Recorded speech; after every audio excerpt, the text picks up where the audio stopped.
And good evening, good afternoon, good morning, everybody. Welcome on into the Dragon's Den.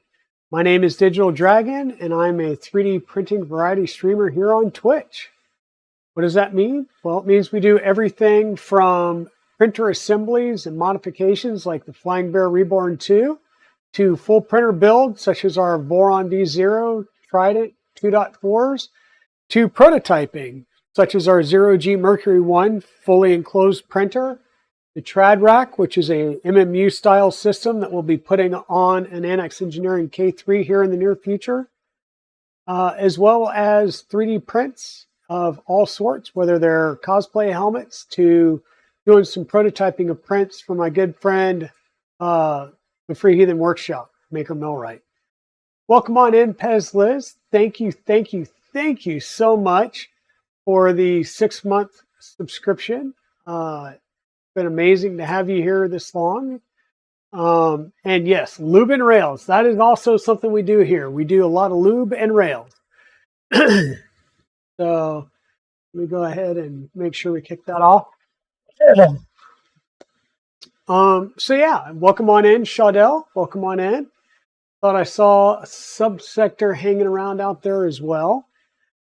So yeah, thank you everybody for coming in today. Hopefully the stream's not too choppy or anything. I am seeing some drop packets, but I'm wondering if that was just primarily with the new intro stream. I'll have to tweak that a bit. So for those of you that did get in to see it, there is a new starting soon / intro stream. If you haven't seen it, don't worry. Later on in the stream, I will bring that back up for a short bit just to show everybody.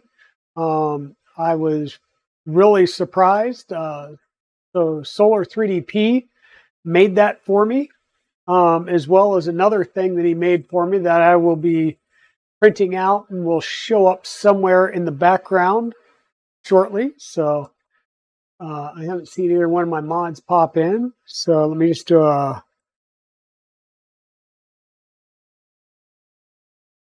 We do a shout out for Solar 3D, as well as a shout out for a Pez Liz. Like I said, I know that Subsector is sitting out there. I haven't seen her say anything just yet, but she's probably lurking on her drive home. Shaudel, I do not know if you stream. If you do, well, we'll try and do a shout out for you. We'll see.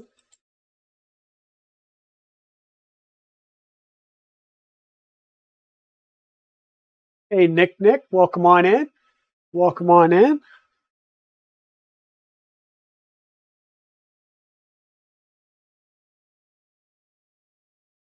Yeah.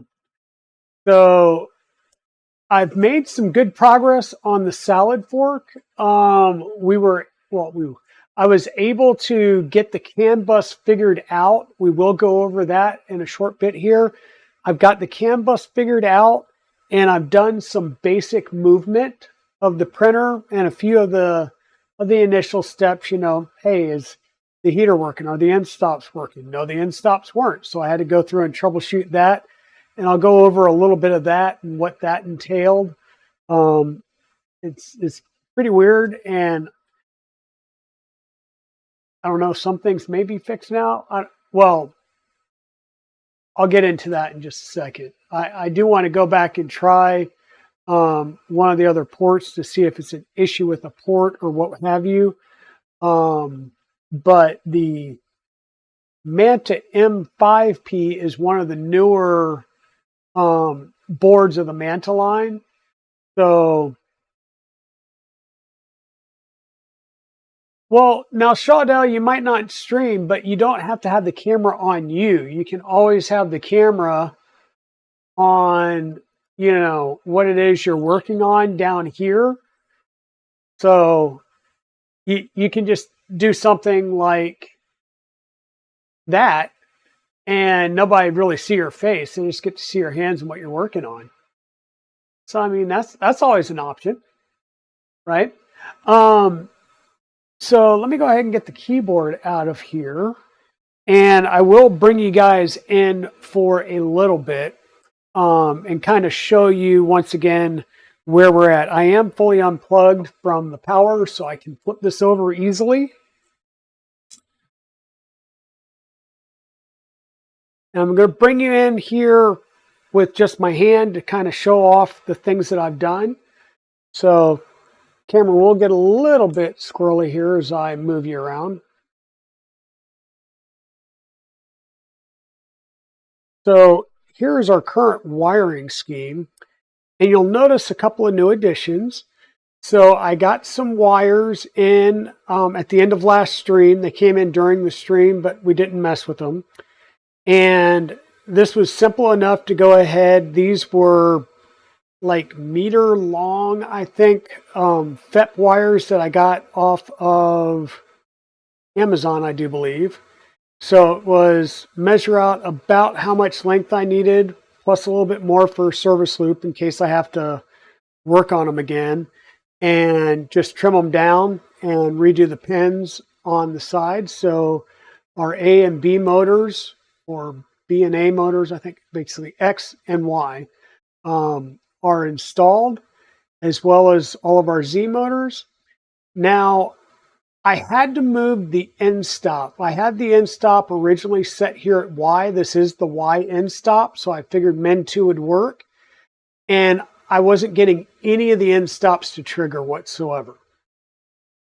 So let me see real fast.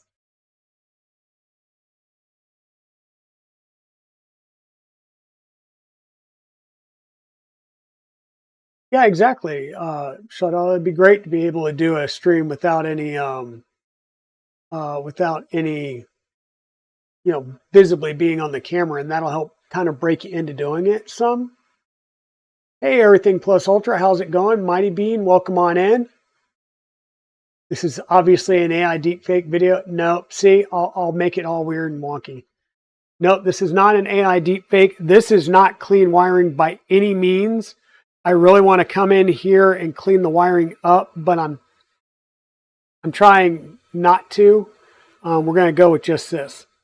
So anyhow, I originally had the Y end stop over here on Men 2, and this is exactly how these are labeled. Men 1, Men 2, Men 3, and Men 4. And I saw somebody say that they couldn't get Men 1 or Men 2 working, and they were using 5160 drivers. All of these are TMC 2209s.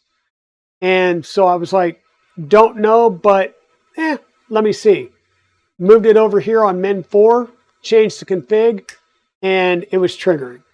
So that fixed the Y end stop. I tried to do motor movements, and no matter which motor I tried to do the stepper buzz on, it immediately failed out. And I was trying to figure out what the issue was, thinking it was a TMC issue. No, it wasn't. Let me switch views real fast and bring up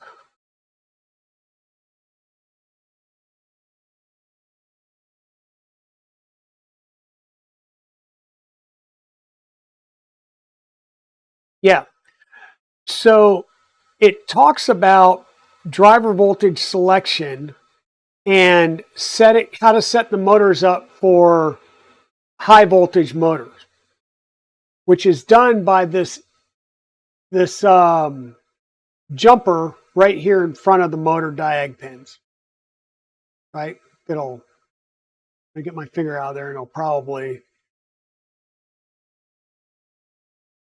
finger and a little steadier, Luke. Yeah, it's trying to, but I think it's just my unsteadiness. So if the jumper pins were on the middle and the left side over here, it would use high voltage and it could take up to 48 volts. But the jumper is not populated on the board by default, period. Normally they'd be default set to 24 volts. They weren't. So none of my drivers would work because none of the drivers were set to get voltage. Because without having that jumper, it's not getting voltage, period. So I had to go through. Once I realized that, I went through and put all those jumpers in. So that was an issue there. That was fairly easily. I mean, we have the actual power for the motors coming in, but we just didn't have those jumpers set, so it didn't know how to deal with the input voltage. What's one of the other things? So the CAN bus wiring is right back here. So once again, the power for the CAN bus goes directly to the power supply, but the CAN bus high and low plugs in back here. And we do have the 120 volt resistor terminating this end. And we'll go over the CAN bus stuff here in a second. But I think that was everything underneath the panel. Now I'm going to set you guys back down and I'll flip you back up and then we'll talk about some of the CAN bus stuff. Ugh.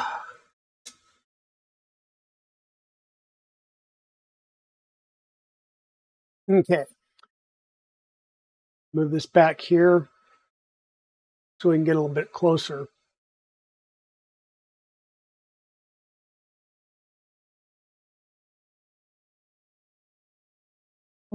Yeah, I don't think Lost in Tech I've ever seen Lost in Tech on stream.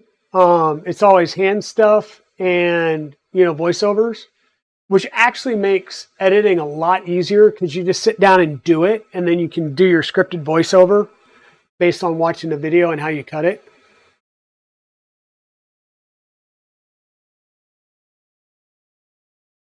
The wiring connector clips are neat. Are you talking about the Wago clips?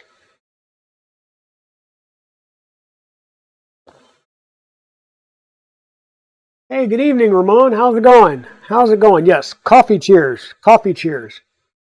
So we were just kind of going over some of the gotchas that I had to deal with on this build so far. The other thing, and I'm going to have to change the view.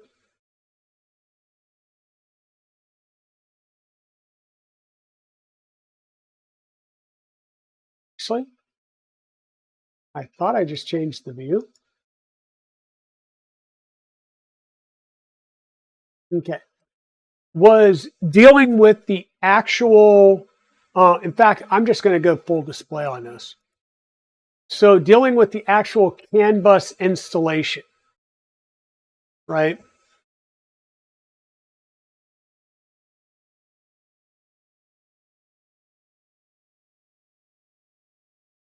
Yeah, that's really true there too, Nick. I mean, we don't all need to stream. I started streaming just because I was doing printer builds anyhow. And I realized from watching some streamers that, yeah, there's some streamers like Joel Telling, right? Real high production value. Then there's other people, and this is not a knock or anything, like, it's like Subsector's another one that's very well, she messes with her stream a lot, but she's got her nice overlay and everything's going on. Pezliz is another one that has all kinds of cool overlays, and she's always working on things in the background to up her production value and stuff. And then there's some people like Royal Nomi and BC and Westery One that are just like, come into your home, Makermind Nexus, DB3D Dan. Come on in. My shop's ugly, but come on in. Let's just sit down and chat. That's what it kind of feels like. And it makes you realize that there's just so many different people in the spectrum, and not everybody is a high production value like a Joel Telling, Mandic Really, and a lot of these people. And a lot of us are easily relatable too. And then, we talk about having to unbuild some things. And we've even watched Steve Builds do some unbuilding, right? It's just one of those things that happens. You make those mistakes and you work it out. And it's great to actually show people that, yes, we make mistakes. We do the bad things too. And it's not all just first time out. And that's why I'm starting to do more wiring on stream, there's certain things that I just won't, because the wires are like the SB2209, the wire crimping ends that you're crimping on those wires are so incredibly small. And with the way my eyes are, I can't. I've got to do it off stream. And I think you guys can get behind me on that. But I'm trying to do a little bit more wiring on stream to show you guys how I'm doing it. But yeah. Yeah, there you go. So I was clicking around, and I was doing, all of my Google foo, and I came across, I believe it was a, here we go, Clipper Discourse group, how to wire an EBB42 on a Manta M5 board. And I'm like, the EBB36 and the EBB42 are in essence the same board. It's a different physical form factor, somewhat different layout, but it's the same board from an electronical perspective, right? Or an electronic perspective. Yeah, the SB2209, those smaller, and I want to say, are they the PH connectors? They just really suck. And I was sitting there for a while there, Nick, going, why the hell do they provide these tiny wires? I didn't get it. And then I finally was looking at it and realized one whole end of that ribbon cable that they provide in the newer versions of the SB2209 had the crimps on them. So you can just, cut it to length and solder it on, and you've got your crimps already. And I was like, I noticed that, and, the skies parted and the sun came out, angels were singing. But anyhow, I found this, and I was just doing a lot of Google trolling, trying to figure out somebody that had my issue. And I clicked on this Manta M5P version 1.1 EBB CAN boot Clipper CAN bridge PDF. When you open that up, it's over here on a Dropbox. Yeah, the first one I got was a non-crimped, and then I think the second one I still crimped it, not realizing that ribbon cable had all crimped ends on it. And then the third one I realized it and started using them.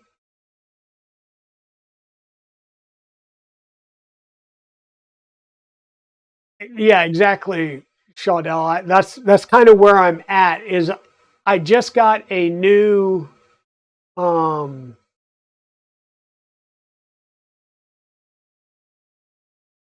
so this is going to get a little bright. So the one on the right, the square one, is a Logitech unit. The one on the left, the ring, is one that I got from my company. It's actually got Cisco on it. You just can't tell it because it's too bright on the screen.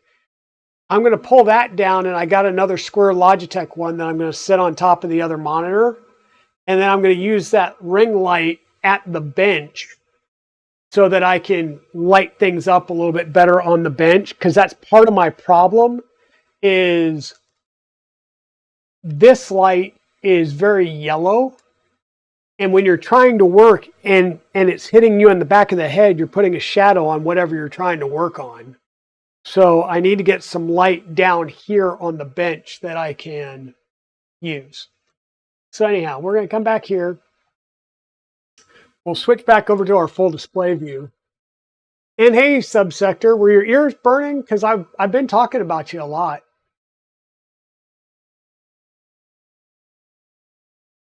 I figured that you were not responding because you were probably driving home from work. And I would very much prefer that you do not respond if you're driving home from work.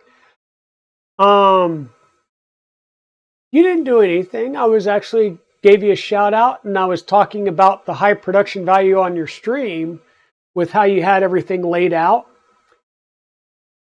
Oh, you're still at work. Shh. Keep the volume down. Don't get caught. So anyhow, I was having some issues getting the board up and running and talking, and this is the first time I have tried to do the USB CAN bridge on the board itself. And we just started an ad break. So I'm not sure, because I don't have a panel up that says who all subscribed and who's not, or if there's even a panel that tells you that. So using the work headset, gotcha. Yeah, I tend to run earbuds, and if I'm listening to something, I'll put my phone face down and just be listening to it through the earbuds, my wireless earbuds, so nobody can tell that I'm actually listening to something other than work.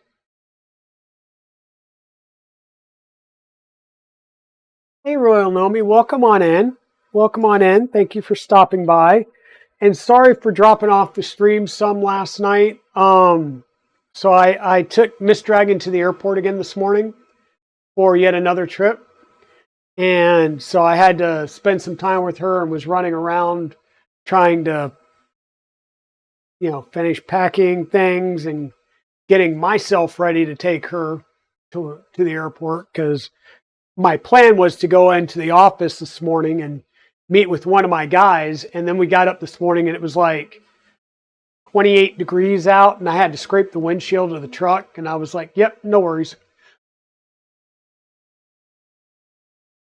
So, yeah, exactly, subsector.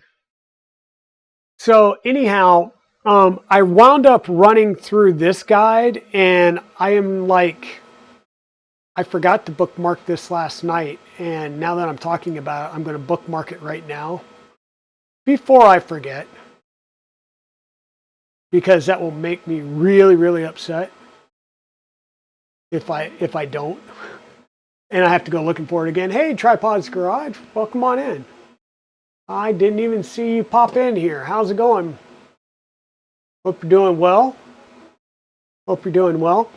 So this guide proved really, really good because it talks about setting up the M5 or the M5P board, as well as the EBB 3642 and the different versions, the SB2209, 2240. It talks about wiring up the CAN bus and some other changes. So going through this really worked, and I believe I dropped everything down from 1 million to the 500,000 for the CAN bus speed. Hey Zombie, how's it going? Yeah, the one I'm showing right now is the one that I actually used, and it wound up working so great. Oh yeah, I can't tell you how many times, believe it or not, when I wore my, what were they? They had zip up combat boots. When I was in the Air Force, I had the ones that you could zip up the side that didn't have the like lug soles on them. I wound up having great traction, never had an issue. Every time I wore my Vibram sole with the, kind of like the thicker lug soles, I would slip and wind up underneath the car. It drove me nuts. But yeah, Zombie, I did. And can you send that to me? Yes. In fact, I will copy and paste that right into chat. And feel free to grab that. Because this one worked. It kind of, CD into CAN boot, it says do git pull. Well, you actually need to know the git commands, so you still have to add a little to this here and there. It doesn't talk about, make sure you do a make clean if you've done this multiple times. But running through this, it worked. And I really don't think there was anything dramatically different. But like I said, it worked and I had no issue. When it says jump to, make sure you jump to the right version of the EBB board that you have, because it is in the version 1.0. I think it was a different processor. Yeah, it was the STEM F072, so make sure you get the right version and you'll have the right setups up here. But I ran through this. I got CAN bus working good. And then once again, I had some issues. And let me say, yes, the CAN wiring.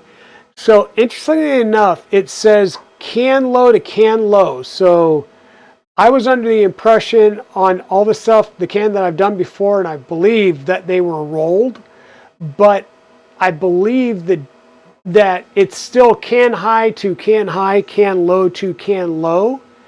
The difference is the connectors between an EBB 32, or excuse me, an EBB 36 or an EBB 42 and the UTC, the connector is different. And that's where I had the you gotta roll things. Because the physical connector, if you wire both ends the same and plug them in, you will fry something going between an EBB and a UTC. That is the difference. The 4-pin connector are physically pinned differently.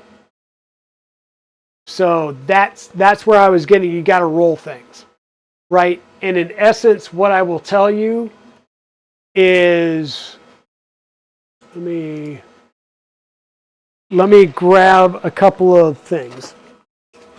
Okay. So we're going to use props that Chewy sent me, because I got the rest of the stuff from Chewy today. Okay. So this is the 4-pin connector for your EBB 36. If you look at the silk screen on the back, and you have to look at the back because there is no silk screen marking on the front, you have to look at the back. Your positive and negative are these first 2 pins, which means your positive, if you're looking at the connector this way, your positive power is bottom left, ground or negative is bottom right, CAN high, CAN low.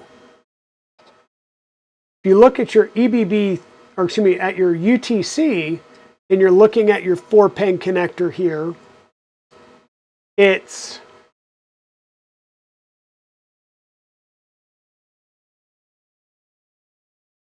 positive on the lower right, negative on the lower left, high and low. So these are 100% reversed from this. And that's why you got to pay very, very close attention or you will blow your board. Also, if you're using these boards, please, for the love of God and all things sacred, do not use the 2 black ones. Use the black one here, go into the larger clear one for the UTC. That way you have no chance whatsoever of reversing the cable when you go to install it. Okay, that is what I did on both of my 0Gs. The black Molex up here for the board, the white bigger Molex for the UTC if you're using a UTC. Okay, Subsector, thank you so much for the 1,000 bits. Thank you so much.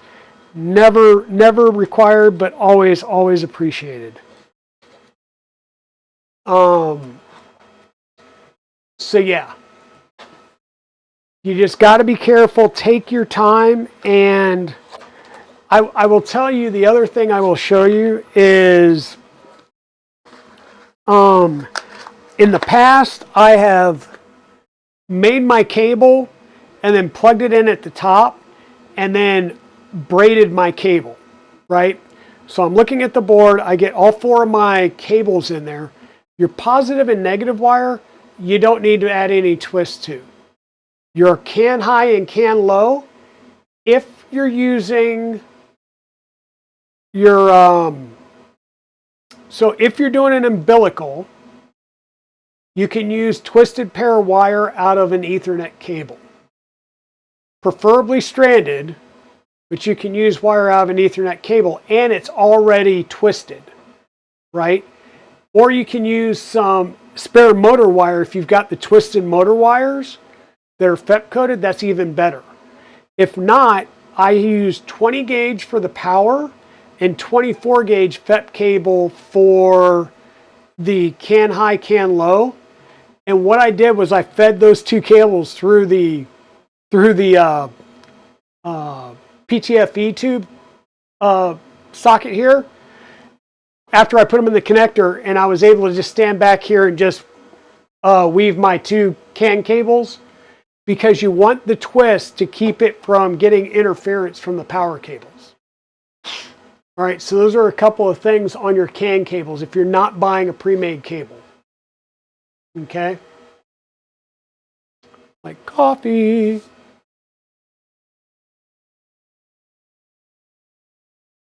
little burnt out. I'm assuming you've been working hard. Tripod then? Yeah, it's definitely a little bit burned out. And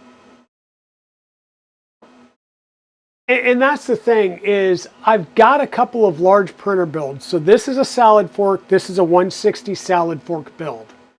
I've got a 160 micron plus build, and that'll probably be the next one after this, unless you guys tell me otherwise. I've got an Annex Engineering K3, which I believe is a 185 build. And I've got the rebuild of my V01 to a V02 spec. And then I also have a Trident 350 kit that I was going to talk to you guys about.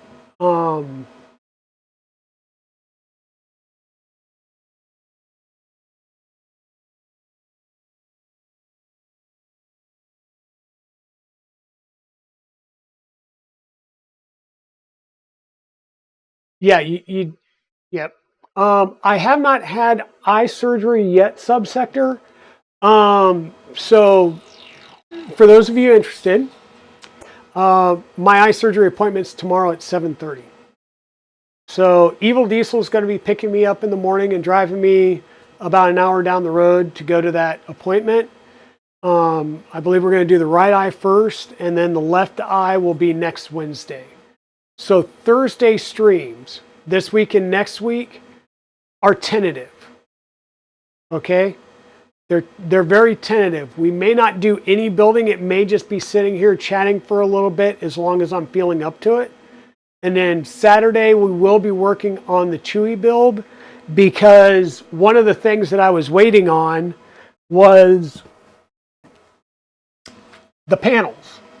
So we got the panels in, and this panel right here is the deck panel that I need to get put in place. So we will have deck panels and everything to put in place to keep going on Chewy's build on Saturday. Yeah, thank you, Subsector. So Pirate Street, yeah, basically, I wear the like the plastic protector that first day. And then the next day, so Thursday morning, I go in and do the follow-up, which is here in town. And they'll take the protector off, but I still have to wear it at night when I sleep for the first week, I think. So yeah, Pirate Stream. Hey Aaron, how's it going? So Aaron just recently got his Pandora box pretty much where we're at here. It's functioning, it's printing, and I believe it pushed plastic, but what I saw in the picture, you still didn't have the panels on, which is the other thing I need to do, is add the panels, do a couple, add the rest of the plastic parts. I still don't have the 4010 fans here. I have them ready to go. I will install those probably off stream, because I also need to do a like a Nevermore for this. and get a Nevermore on the side. And my thought is I'm going to connect the Nevermore and the controller fans together through a LDO style 4-pin or 3-pin. I'll do the 4-pin because that way the Nevermores are going to be combined into one plug. So I'll join that. I'll add the two 4010 fans, and then one will come off and go to the board because I'll have one more that's controllable at the board. So yes, CAN bus. We were still talking on the CAN bus. So I'm going to bring you guys back in a little closer so we can talk about some of the wiring on here. Biggest thing is you'll notice that my heater wires, I go from this thicker, the standard thick insulated wire to some 20 gauge FET. And this screw down connector is so small, I tried putting ferrules on it, and the ferrules, the smallest ferrules I have, would not go in and allow me to actually get enough bite on it to screw it tight down again. So I had to take the ferrules off and go bare wire. And I believe Steve Builds had to do the same thing when he used the EBB 36, right? It's not preferred, but I trimmed a very small piece and got it in there. The other thing is when I first wired it up, this bottom connector here with the 3 colorful wires, this is the probe connector on the EBB 36. And on the 2 that I've used for my 0G Mercury 1s, this has a BL Touch in it. And the X end stop was up here. I tried to use these first 2 pins for the X end stop. It would not trigger at all. Neither one of these would trigger. It wouldn't recognize it. As soon as I moved the X end stop up here and changed, I think I added a caret to this probe, or took the caret away. I'll talk more about this. So moving the end stop up here to the I2C was the correct avenue. This 5-pin connector here is the end stop connector. These are those small ass JST pins. I hate using it unless I have to. So I didn't. Smash the end of the ferrule to get them in there for the heater. I was trying, it was just.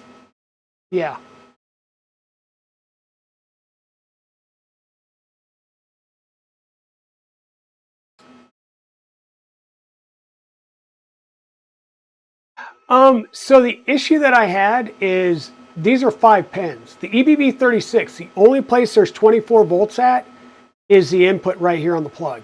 Everything else on here is 5 volt, which means the OptoTap, which is 24 volt, 5 volt, it wouldn't trigger. And I had to convert it to 5 volt, which means I had to take the 2 screws out, take this out, cut a trace, and then solder against the 5 volt and the ground pad. And then, so you have to cut the trace between the 24 volt and the ground, which is the default setting. So you cut the trace there and then solder the 5 volt to 24 volt pad, and this works just fine at 5 volt. You just have to do that in order for this to sense properly. It was getting power and it was triggering, but it just wasn't registering. For whatever reason, and I don't know if it's something to do with the EBB 36, but that's what I had to do, was actually repin it. And I've run all of mine, on the JST pin, or the DuPont pins, and I haven't had any issues with them. If I do have an issue, then I will redo them as JST. That's no big deal. Huh. Yeah, I don't know.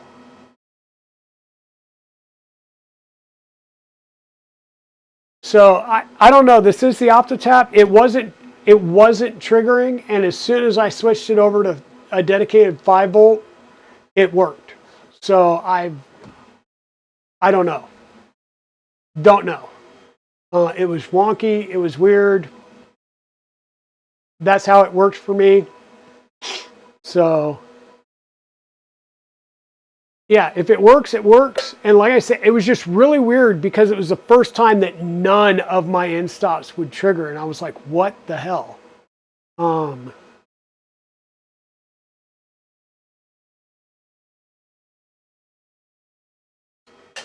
Well, yeah, I've got the 120R jumpers on both ends. So the 120R jumper is right here.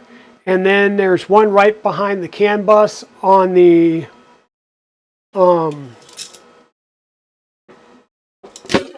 oops, darn it, that was good.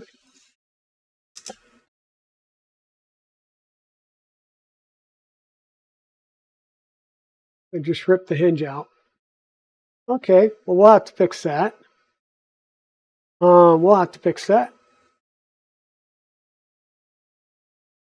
Just broke the screen, but I was planning on replacing that hinge with something other than, so they using a paper clip, or at least the paper clip that I used, it's really kind of too thin, and the hinge is just, yeah, it's way too light. But I just pulled that hinge out, or pulled it, broke the printed part here, so I'll have to acetone weld that. Since this is ABS, I can acetone weld it, and we'll get that back on there.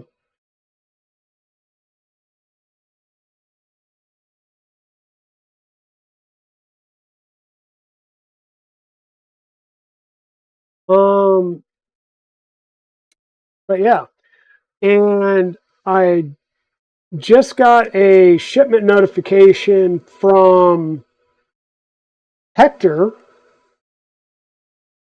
So for the Annex Engineering K3, he's sending me a 185 PEI sheet and a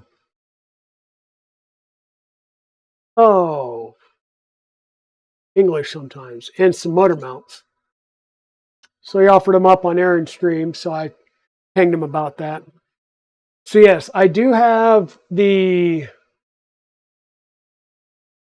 120R jumpers on both ends of this. And once again, I found, I thought I had everything set up. Obviously I didn't. So I did have to go and do a few other things to get it fully set up. But yeah, everything's working fine. I will have to get my side fans installed and add a couple of more panels to close some things up. In fact, I'll probably put this one side panel on real fast now that I have it underneath, or upside down again. And then we'll flip it up, we'll apply some power, and we'll go and run some things. So I have had it moving. I have done the motion check to make sure that it's running in the right direction, which it is.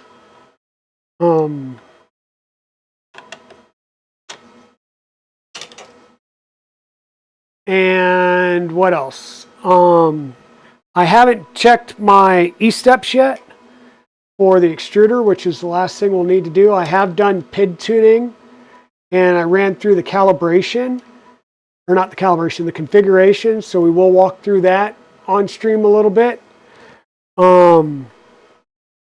Without further ado, let me flip this up. We can push some PLA. We can't push any ABS yet because I don't have the panels on. We'll get the panels on here shortly. Probably do that off stream just because.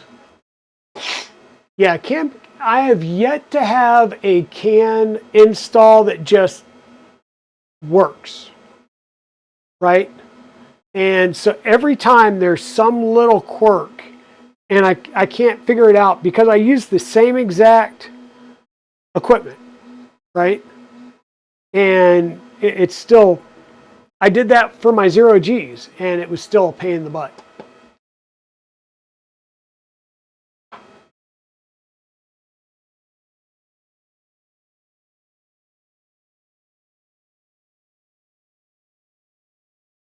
Well, you have to have the termination on both sides. Well, at least every time I've used a UTC, I've had to. So this is my first time not using a UTC, and it seemed like I still needed to. Your 300 Trident just worked. Your first one, you got lucky. Well, and that's the other thing is I normally would have done a full test bench and just had nothing but the boards up here and done it to get everything set up. I need to do a little CAN bus pigtail at some point.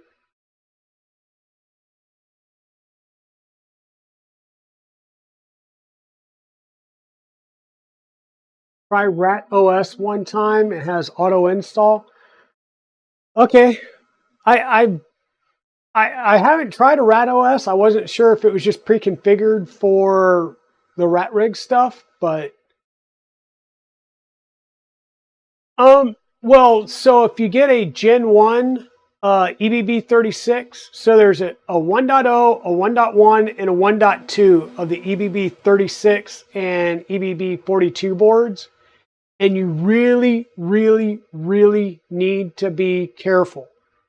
And it's best to do it on the bench without anything else installed. And the reason being, on the version 1 boards, which are still floating around, I think it was the PA2 pin, whatever pin's used when you're doing your CAN boot and you're doing your, you've got it jumpered to do DFU, it turns on the heater pin, which is, I believe, the PA2 pin. And there are warnings all over the place on the Gen 1s because if you are not paying attention, your heater will kick on as you're doing your install, doing your software install in DFU mode. And there's no thermistor reading at all, so it just goes full bore. So you got to be careful and make sure you know which boards you're using. Yeah,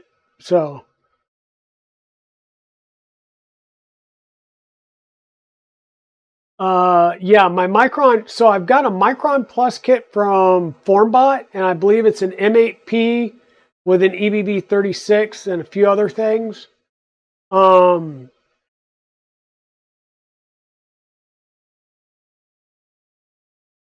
Yeah, the UTC needed it. So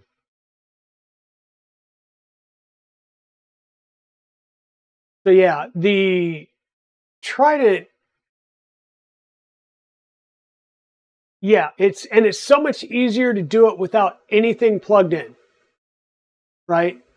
Yeah, I'll have to give it a try, Ramon.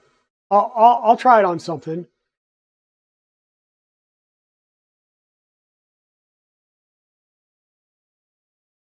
Oh, thanks, Aaron. Yeah, this is, so I've dubbed this Orange Creamsicle because or Orange Berry Creamsicle because we went with the orange and the white frame.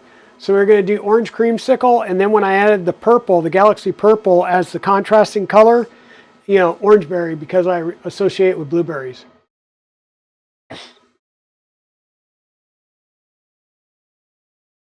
Yeah, I've self-sourced a Trident and a 2.4 build, and getting the LDO 2.4 kit, I was just blown away. I was like, now I get why everybody gets an LDO kit and why they are worth the premium price. So speaking of kits, let's go over here to full display.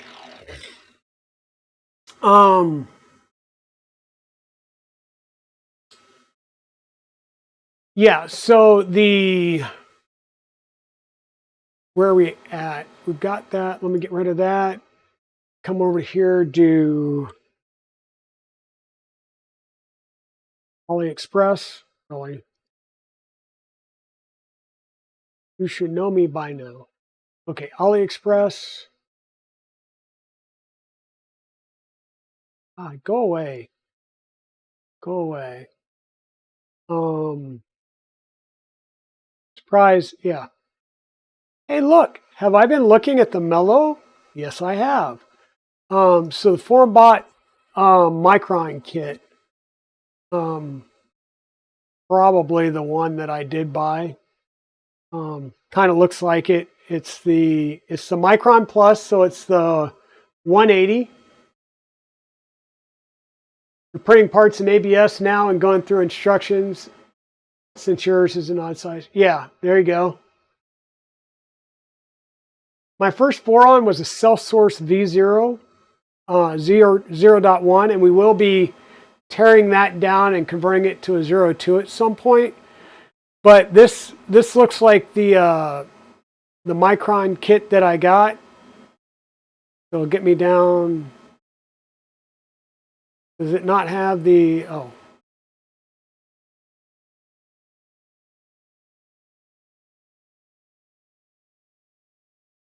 Give me the FormBot kit. Where's the, okay, yeah, but it has the Manta M8P with the CB1. It is a version, I believe, of the M8P that has CAN bus on it. So that'll be nice. It does have clicky probe. It does have the EBB36 CAN bus board. It uses the Moon's motors. It's got pre-crimp wires. We'll see how that is. It's got the bakelite isolation. So instead of using the knurled nuts, the metal knurled nuts for the standoffs for the bed, you use the bakelite, which thermally isolates it. So that's good. Full motion system. I have the printed pulleys. I'm not sure about using these. We'll see, but I do have the metal pulleys. It does have the SPI touchscreen. So this only works with the CB1. It doesn't work with a CM4. It does have the heating pad with the thermal fuse. So this is a very good kit. It does seem to have pretty much everything but the printed parts. To include it shows it.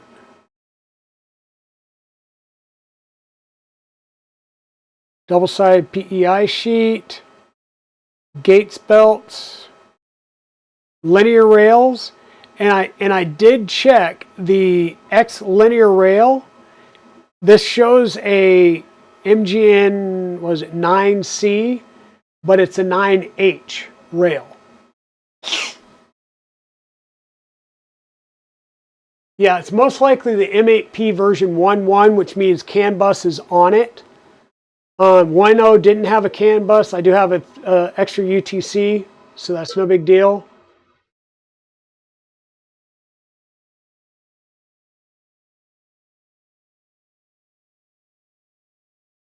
Hey, Shenanigans, welcome on in. Welcome on in.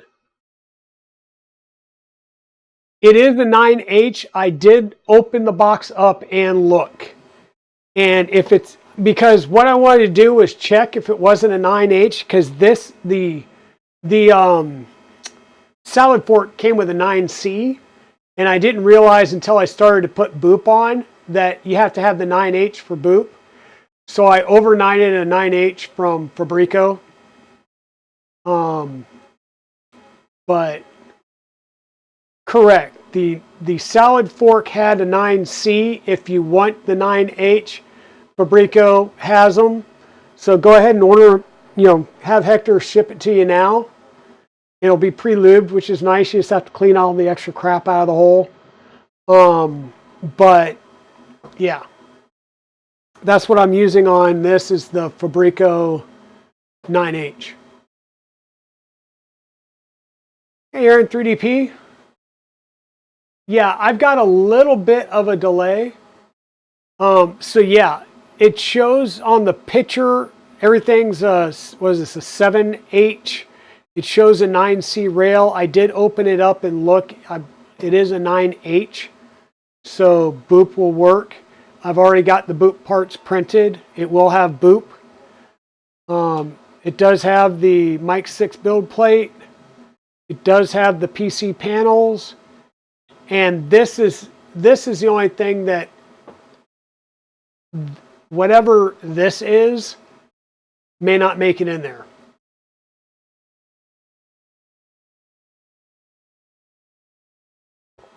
And yes, I do run a slight delay on my streams.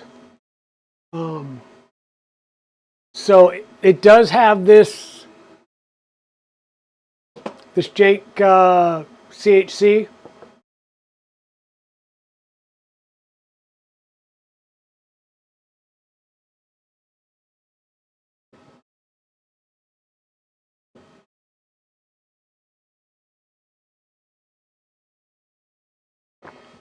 Yeah. So, and I may, I haven't decided. I've got the boot printed out, and I've got the mini stealth burner parts printed out. I may go dragon burner zombie. My intent was I've got the Fadus XG in the salad fork. My intent is to use that other hot end that I'm going to get on NDA, and I was going to put it in the Micron, but we'll see. We'll see what I do. I also have a Rapido 2 ultra high flow that still needs to go into something, and I was thinking that might actually go into the next kit we'll talk about.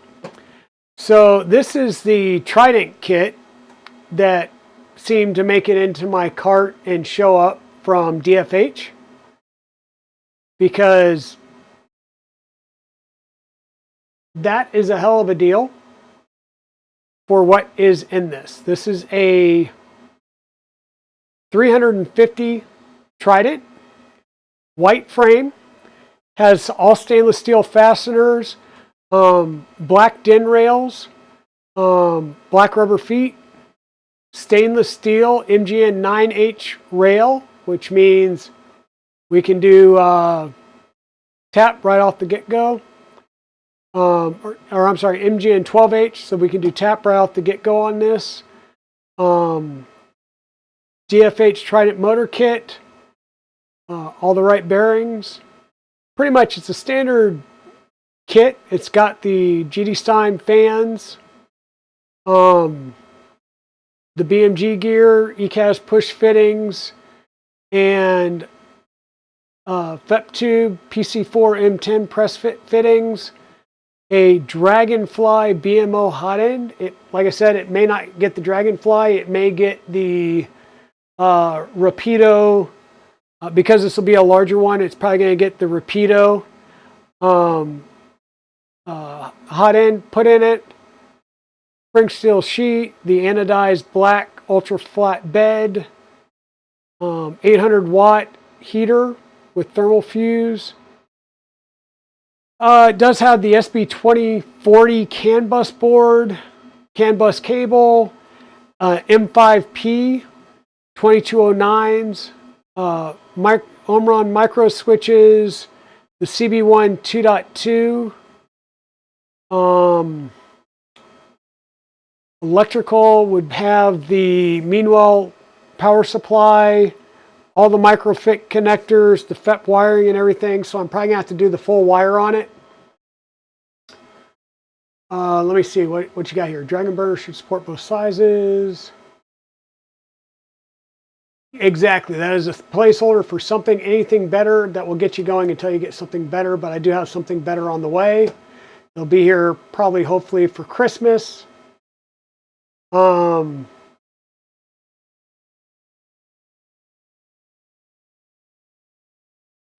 yeah, Kit Skyfire get you there. Yeah, it just appeared in the cart. I don't know how. I don't know how. And it's going to have like one of these anodized. Oh, I say one of these. It's going to have one of the anodized beds. So it'll be the anodized black bed like we have on this, an ultra flat that's anodized. So it's pretty nice. Let me go back over to the full display again. Kinematics for the 350 size. You'll probably add some once I enclose the 350 2.4. Yep. So one of the other things that's nice on here is it has the standard mini 128/64 display, but some of the extras that come in this kit for that price, okay? The kinematic mounts for the Labware lightweight kinematic mounts, the titanium backers, the titanium backer screw set, the black DIN rail SSR mount for your solid state relay, the black 4-piece wire channel kit. Here's a kicker: a 6-cart rabbit feeder kit.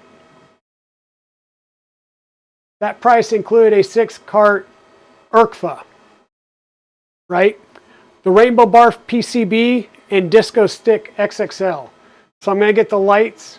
You know, I'll get the multicolor RGB light sticks, the ERCFA, and the kinematic mounts and stuff. So you get some cool upgrades built in, and a 350 size for $13.50.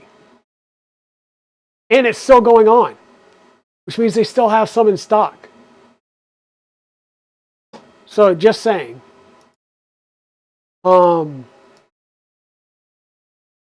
Just saying. If you guys are interested, go check it out. There's no affiliate link on that. There's no affiliate link for any of the AliExpress stuff. This thing's jank. I might keep it for something crazy down the road.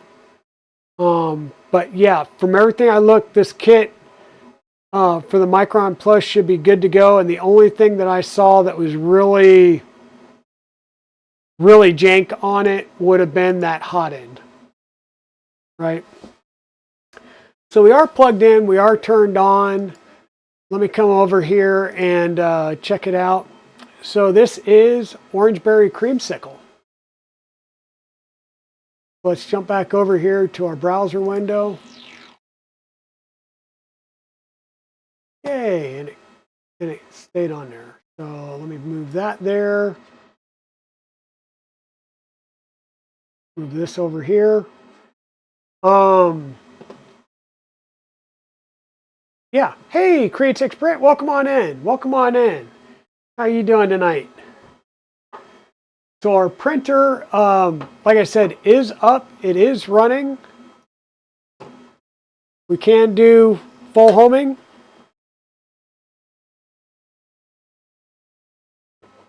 I have gone through and worked the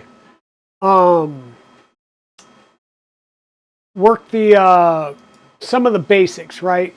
Made sure movement was working right. Made sure all of the end stops were working right. I was having an issue initially doing the Z-tilt with it taking too many times and failing, or I don't want to say correcting the wrong way, but just not working out. And what I found was I just needed to up the current on the motors, and that started helping it out.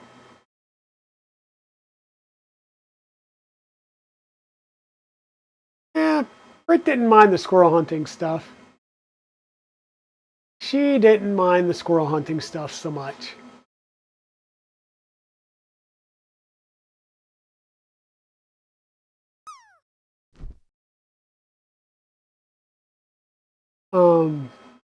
But I did go through and run the 100 run accuracy test, and boom, one second try, it's I've got my tolerance setting at 0.0075, and it just hit 0.0375.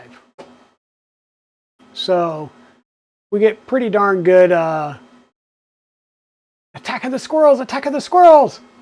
We do get pretty good tolerance out of Boop. I'm very happy with that. I am using just the 2 magnets and the 2 screws, not 4 magnets. Hey, Interrupt, welcome on in.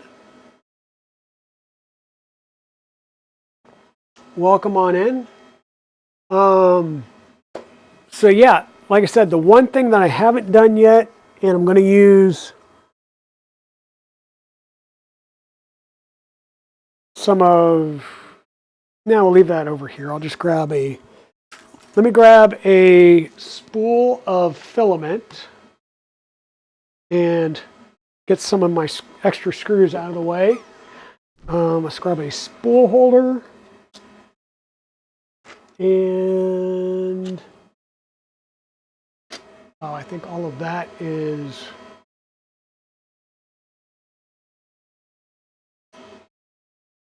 I had, oh, like I swear I had a color I was looking for. We got some, was this dark blue? Yeah, Polylite PLA, dark blue. And like I said, I'm just going to put this on a spool roller for the time being. I have not run a PTFE tube yet. I should probably put at least a little bit of PTFE in the top of that, just as a guide.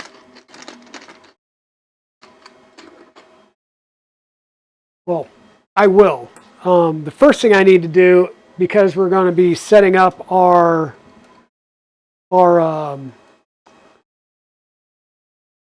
esteps, is what we need to verify.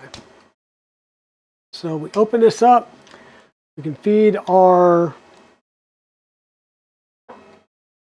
filament in there, or we should be able to feed our filament in there.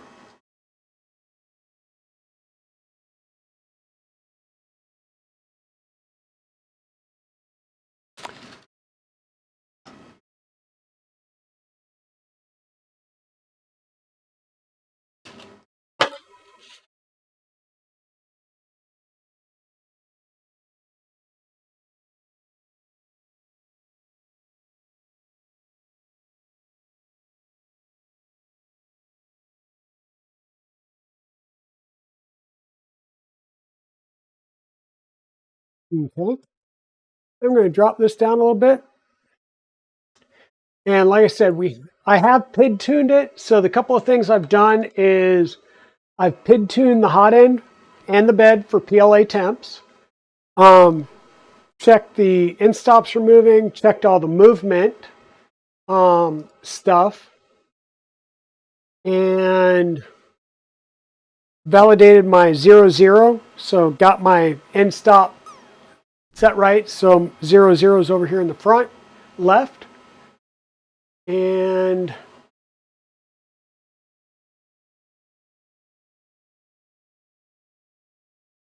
gotcha. Gotta drop the squirrel and see what happens. So if I seem overly friendly with interrupt, he's one of my coworkers. Squirrels, attack of the squirrels. The squirrels are fighting back.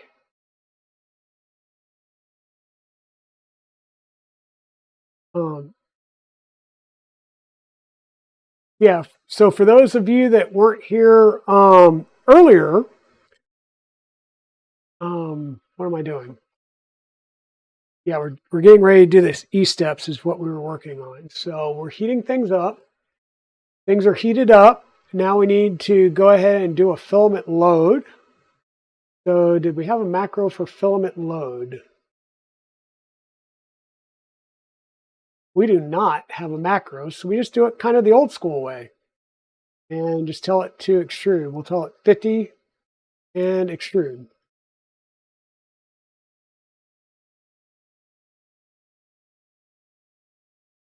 Hey, look at that. And the motor is actually going in the right direction. That's the only thing I hadn't checked, was whether or not that motor was going in the right direction.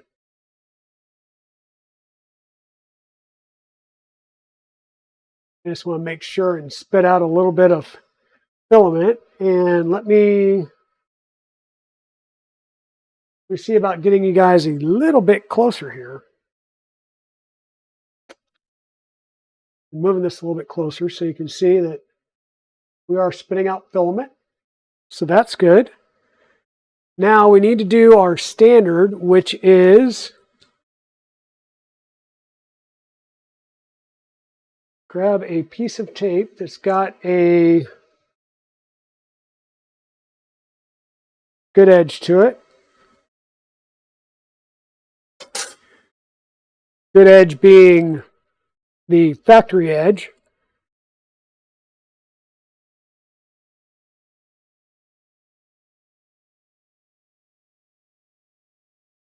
We're going to take that factory edge and we're going to put it at the 120 mark.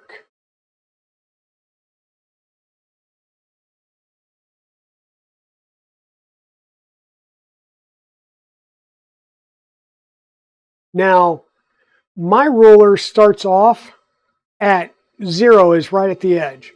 If yours starts off like a millimeter or two up with 0, don't worry about it. This is all relative, right? Because we're keeping a standard measuring point. We put the tape at 120, and we're going to measure with this being right at the top. We're just going to take our filament up, right up the side of our ruler,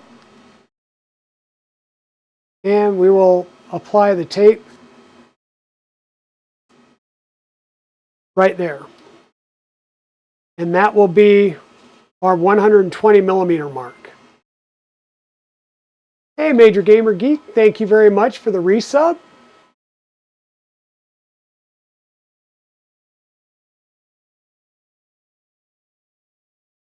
And so we've got our filament marked at 120, our hot end's hot. So we've set our distance for 50, and we want to set our speed at either 5 or 2, either one, and we're going to tell it to extrude.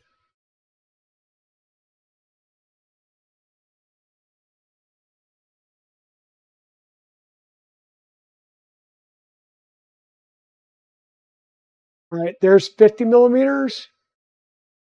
We're going to tell it to do another 50 millimeters.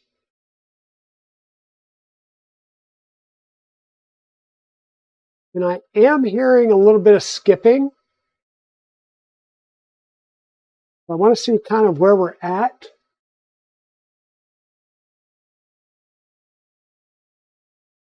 And we're right at 20. But that was good. But I did hear some skipping of the gears. So it could mean that we're going too fast. I doubt it. Or it could mean that we're not applying enough current to the motor. So let's go back here and take a look at our parameters for the motor for our extruder.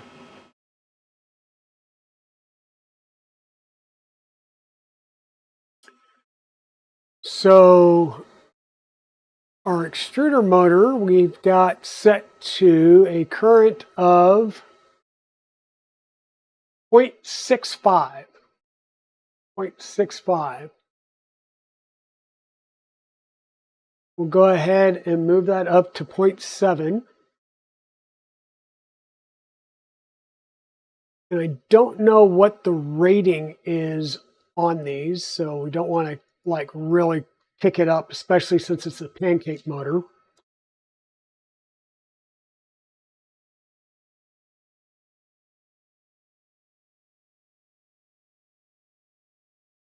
I'm going to go back and mark my ruler back at 120. Come back here and tell it to go to 210 again.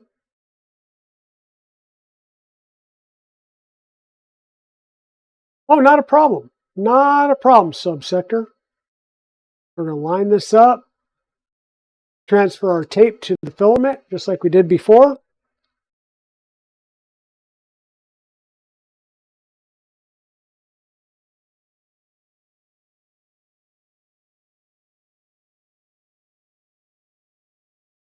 could also be that I just don't have enough tension on it.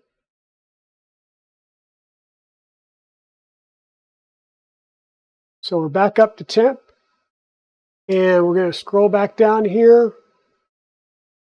Once again, we're at 50 and 5. We're going to tell it to extrude.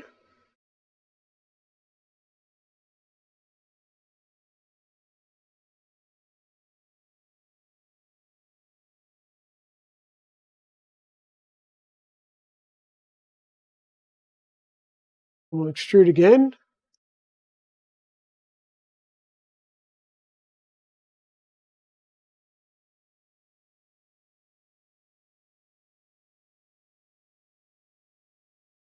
Okay.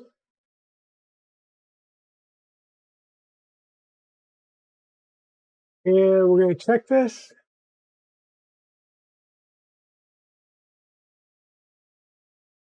And we're at 19. And I didn't hear any skipping. So we will need to make a slight correction. Basically, it means that we over extruded just a little bit. So we need to change our configuration. So, and the other thing, I forgot, I've got a steel nozzle on here. So I put the steel nozzle versus the standard nozzle in there. So that may also play into it. So I'm going to cool that down and we'll come in here to make an adjustment. So we need to see where we were at on our extruder. Let me go over here to the full display. It makes it a little bit easier for you guys to see. And most definitely subsector, you can definitely pick my brain.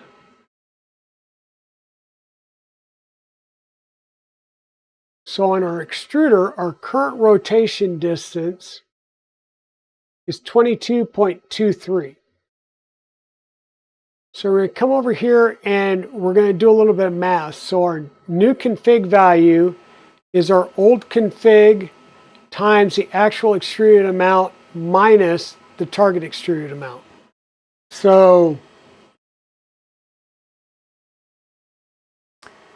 we're going to grab our calculator on our phone because that's the easiest one. So we need to start with our current value, which is 22.23.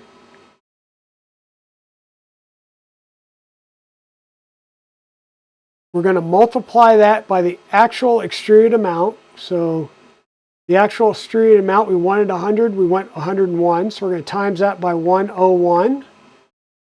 Divide it by 100. And we need to change it to 22.4523. So instead of 22.23, we need to change it to 22.4523.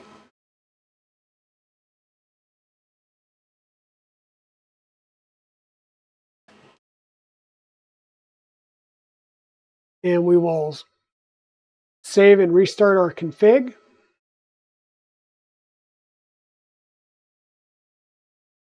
Yeah, I actually, over here at the Dragon's Den, I try and keep it around 70, maybe 72 up here in the office. And even with today, the high was like right now it's 38 degrees outside. I've got the AC on because I've had one printer printing ABS all day and it's just heating the room up. That and I'm upstairs, so everything, all the heat from downstairs comes up. But it will start to get chilly here. So if I start getting cold, you may see me duck over there and turn the heater on actually. So we're back on, and what I need to do before I forget, we're down to about 50C. Let me see if it'll let me, nope. I'm going to have to home the bed. And then I need to drop the bed some.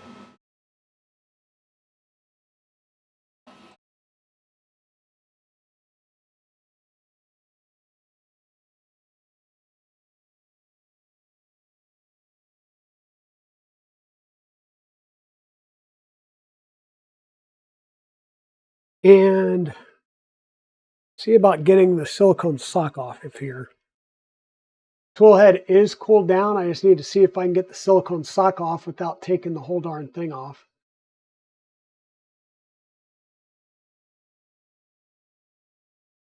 Might not be able to.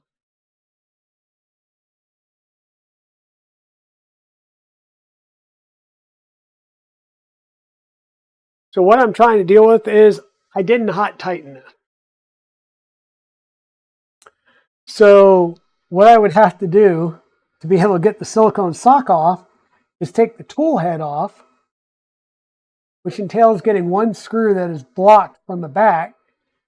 So I'd have to take the boop sensor off to get the screw out the back, the two screws off the front, so I could pull this off and take the silicone sock off. I did tighten it very well by hand with it cold. So we're just going to shoot for the fences and hope that I don't get a leak. So let's look at, let's see. Let's take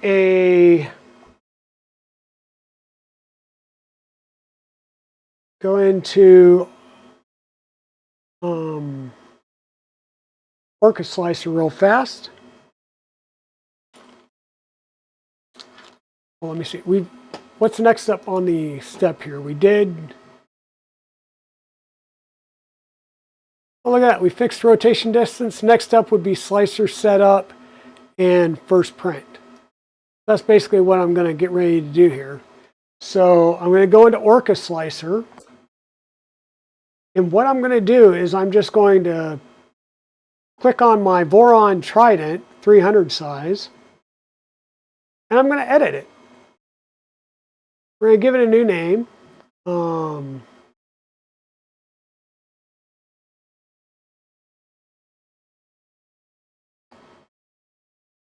And we're going to change the size to 160 by 160.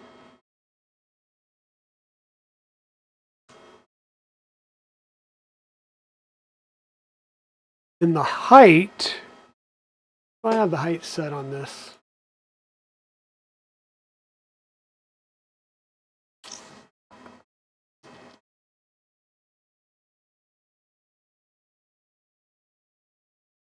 $150.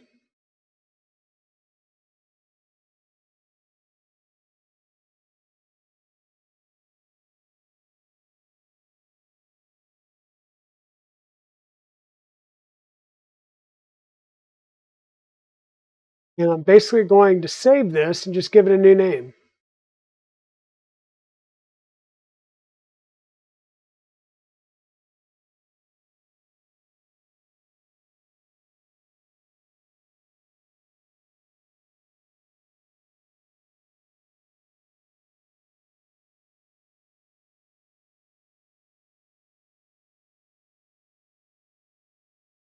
And just that easy, I've got a new Orca profile because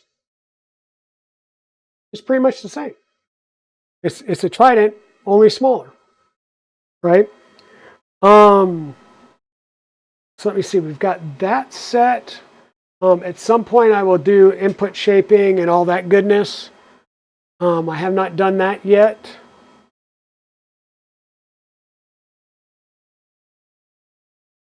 What else do I need to do? I do need to check my macros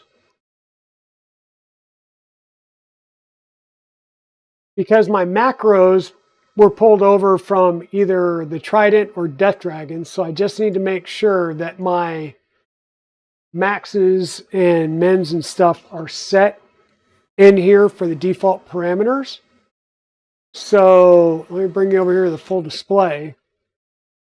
So we're just going to step through the macro file. There's not too many of them here.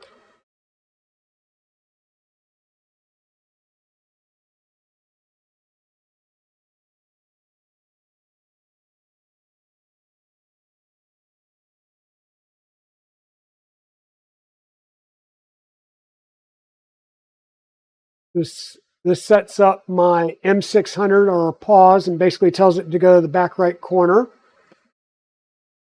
The cancel print. I'm just looking for anything that gives an actual XY coordinate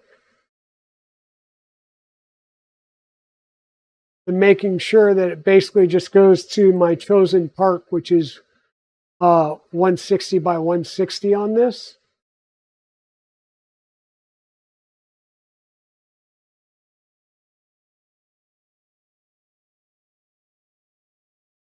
Okay, subsector, be safe on your drive home.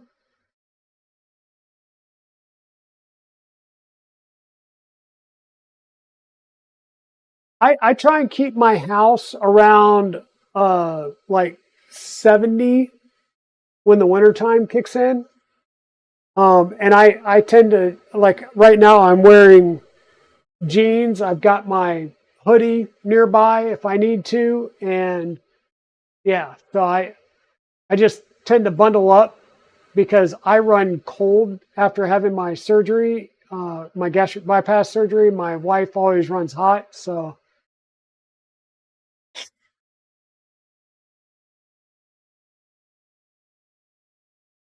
yeah, same thing on our print start. We've got a default temperature set here.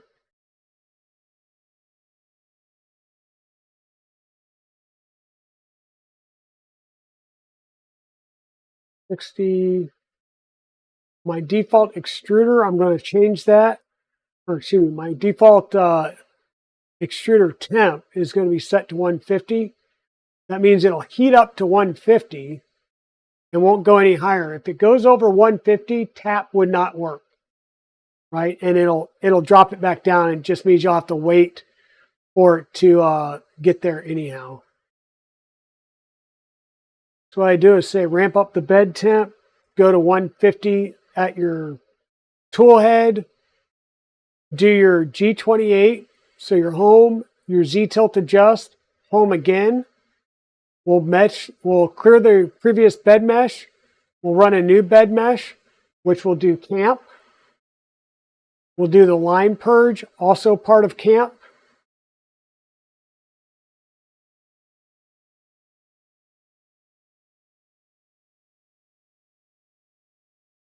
Yeah, and then we'll go up to the desired extruder temp after it does the bed mesh. Print in, we'll send this back to 160, 160.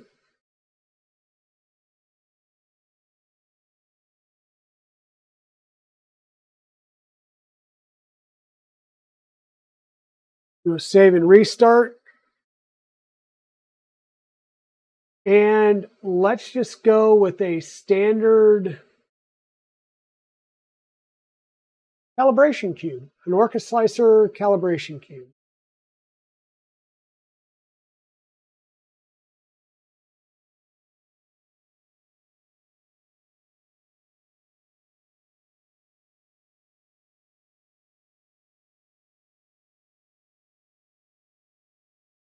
And let's tell it we're going to do PLA instead of standard crazy.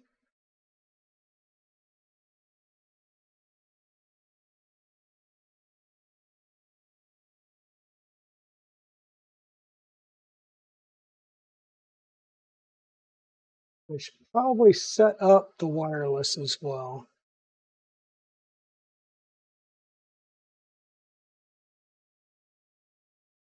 No, not 228. We're on 219.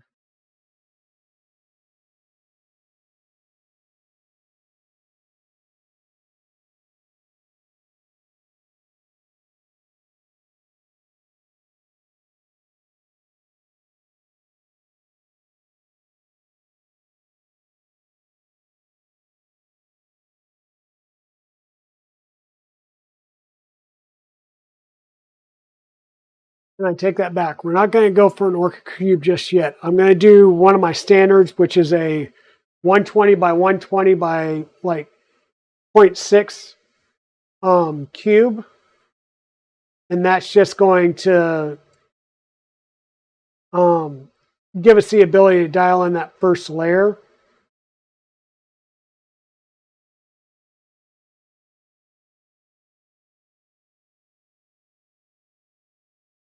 So we just add a cube. We go into scale, uncheck the uniform scale, make it 120, 120 for the size, not the percentage.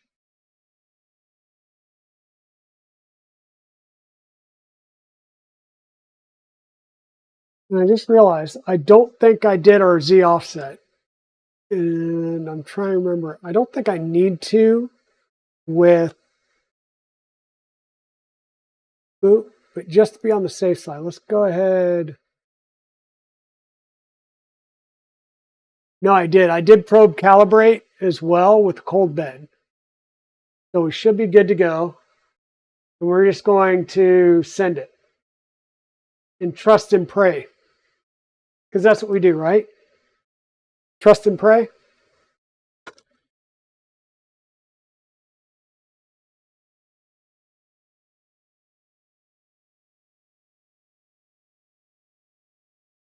We'll do the browser window.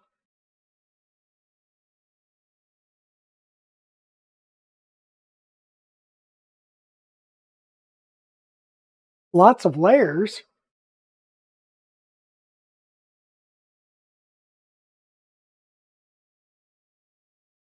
So when I go to do input shaping on this, I'll do the same thing that I did with Bubblegum Dragon, and I'll show you the kind of setup. It's sitting right down there.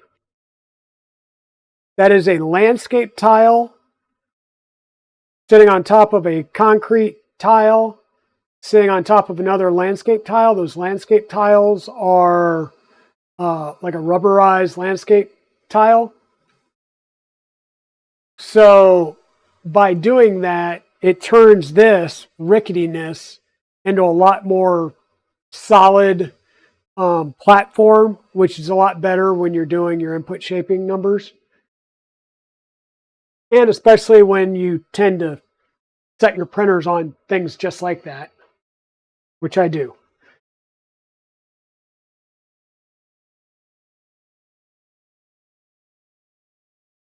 And am I that far behind, Liz? Or is it just I have not been paying attention to chat? Oh, gotcha. Lots of layers of clothing. Yep, I get you there. So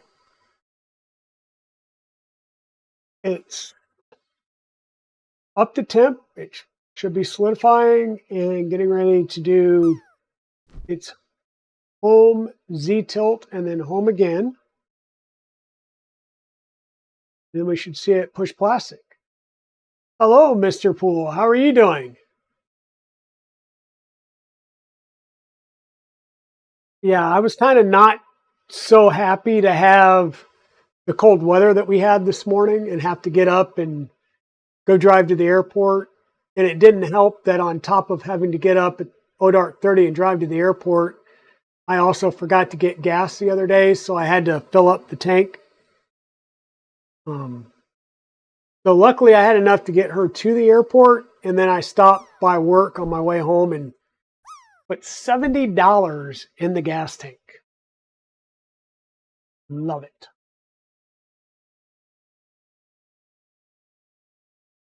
Doing the hype drop.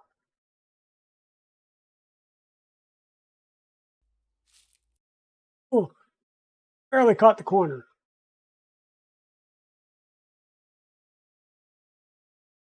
Rodney Mack landing for 12.43. I will tell you this moves very, very quietly for the most part, unless it's doing a diagonal. So when it just moves the X or the Y, which is only using one motor, it's very quiet. The Z's are very quiet.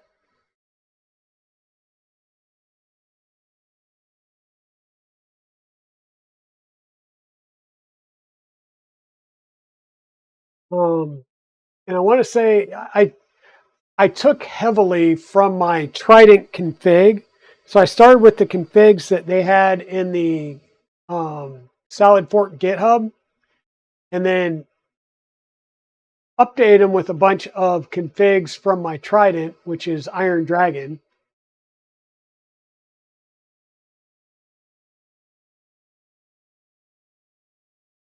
So,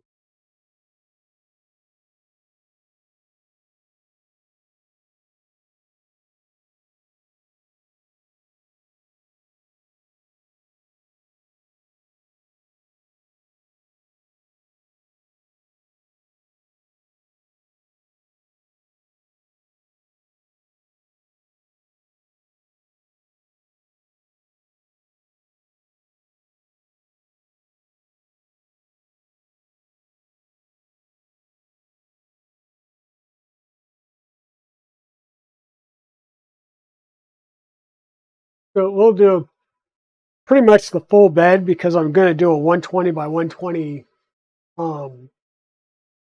by 3-layer thick print. So it's going to mesh close to the whole bed,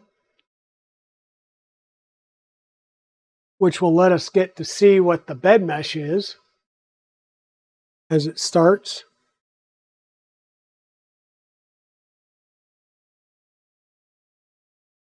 So Aaron, if you're still in here, are you finishing the Pandora's box, or what do you have between your Pandora build and starting your salad fork? I guess I'm asking when the next time I'm going to be watching you on stream is.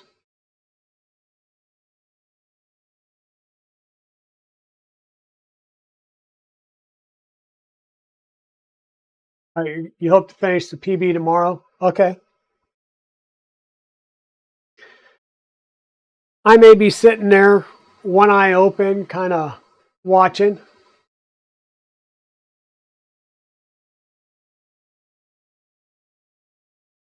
Yeah, I got you. I'm trying to figure out like which colors to use. So my the Micron Plus build, it's a black frame, and we're going with this is, what is this? This is the Fusion Filaments ABS 2.0 Red Dwarf and KVP Fluorescent Blue.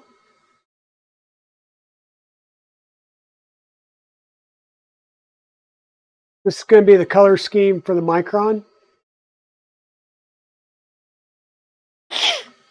And I've got just about everything printed. I think I've got like 2 plates of must print to do before I can get started. So next Tuesday, we can either be, hey, let's print ABS on this now that I have the enclosure on, because Saturday will be back over on Chewy's 2.4 build. And then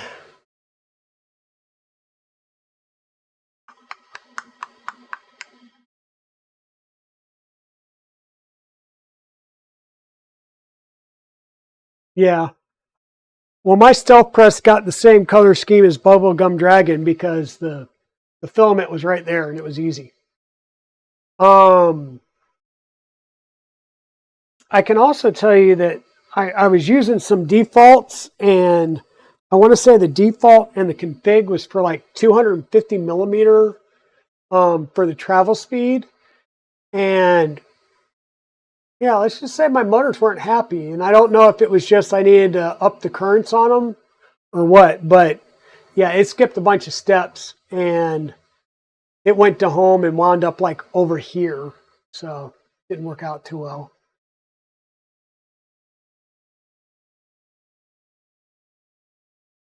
Pink and blue with the black frame on the salad fork. Nice. Nice. Thanks for the lurk, Pez Liz. Clean up that coffee before it stains.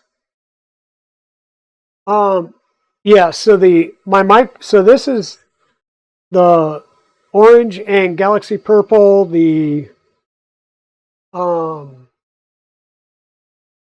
Micron's going to be the red dwarf and KVP fluorescent blue.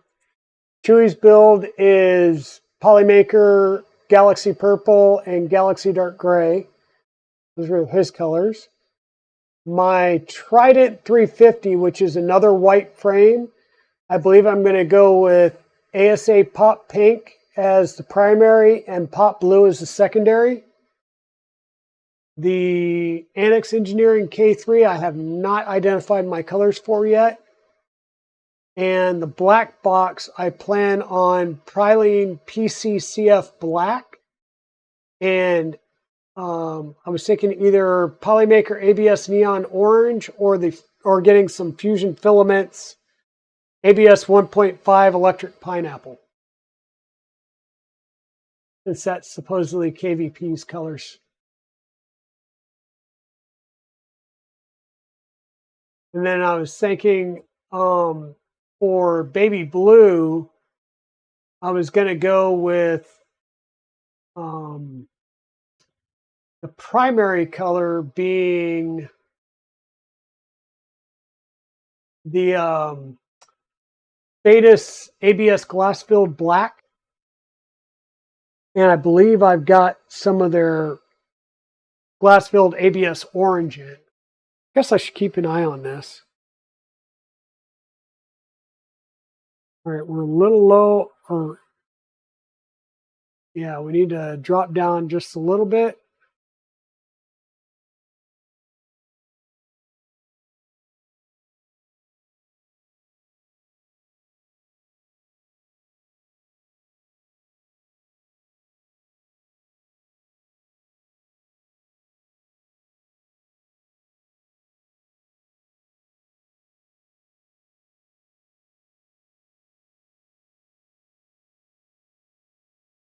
See where we're at.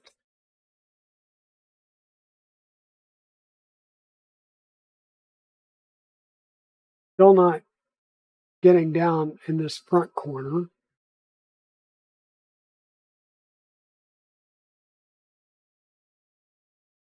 And of course, I haven't washed this bed either, so it could be that just the, and it could also be, now it's going at 220, so that should be hot enough with this having the steel nozzle.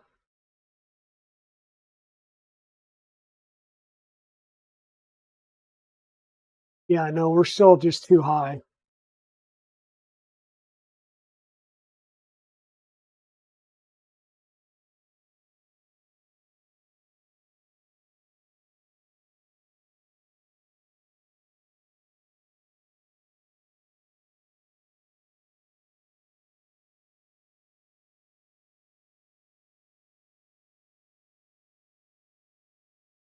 I just realized I picked a dark color filament again.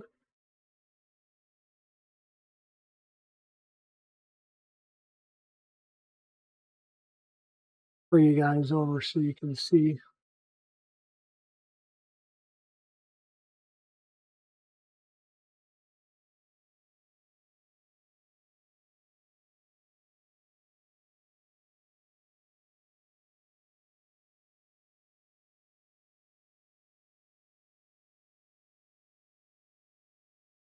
I guess I could put this one back up there and grab the other camera.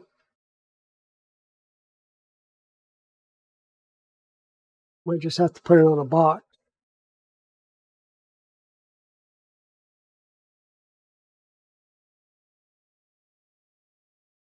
One or two boxes and that should work.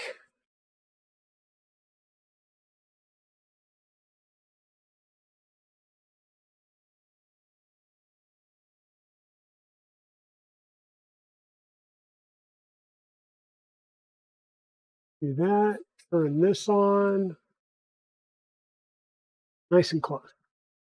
So I think we're still high.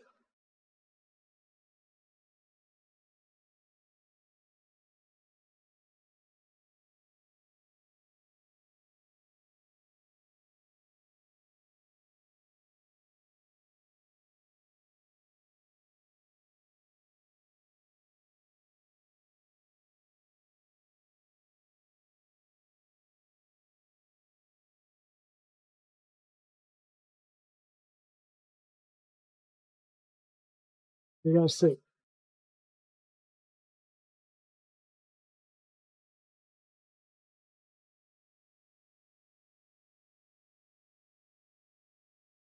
Driving but listening. Okay.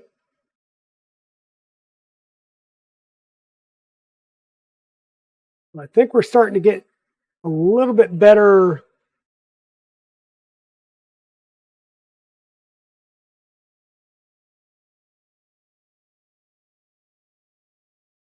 Might still be just a tad smidge high with the texture. Like this bed is got, I'll say, a deep texture to it. It's very coarse. It almost feels like sandpaper.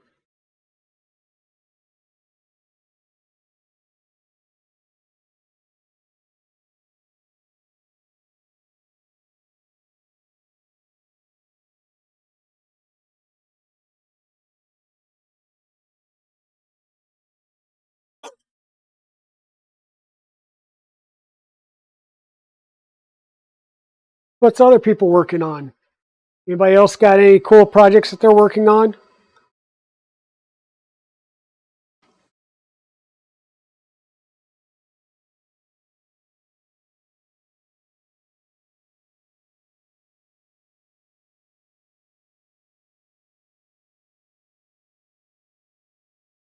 You know what Aaron's working on? I know Subsector wants to, well, I believe she's taken Frankie apart and she's going to be rebuilding it into some type of a modified boron.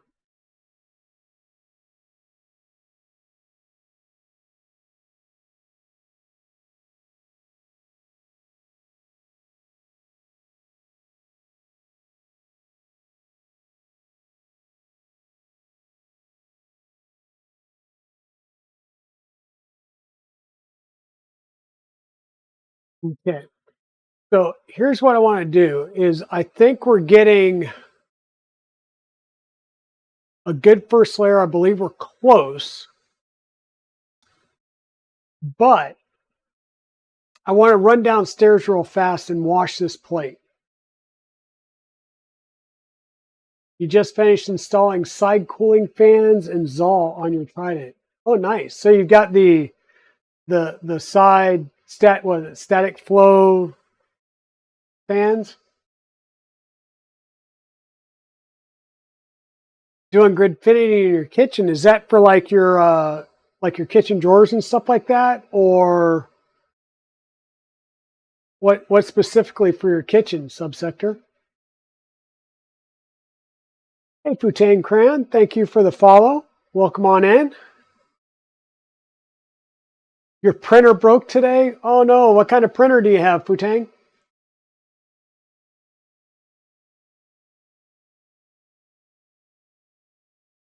Gotcha. I probably would do well to do that for like my junk drawer.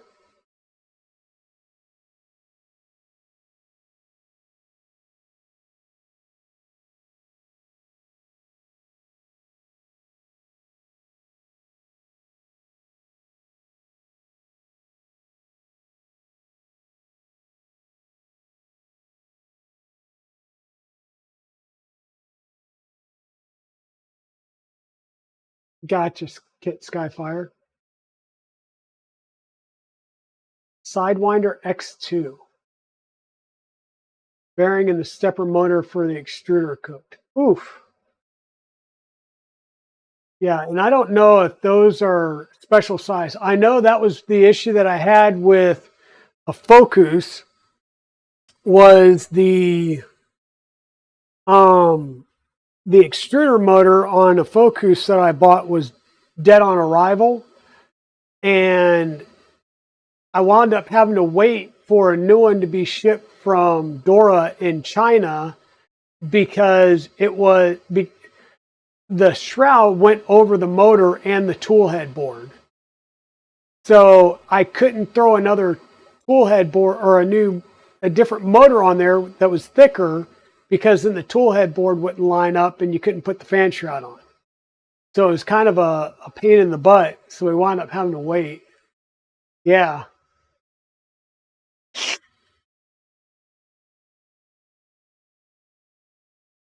Oh, interesting. Yeah. We do have a Discord, so feel free to throw it out there in the Discord. Bang Discord. So we do have a Discord. You can join Discord and throw it out there. There you go. Bang Discord. Yep. And feel free to throw it out there, and me or anybody on there can take a look and try and check it out and help you out if you. Yeah.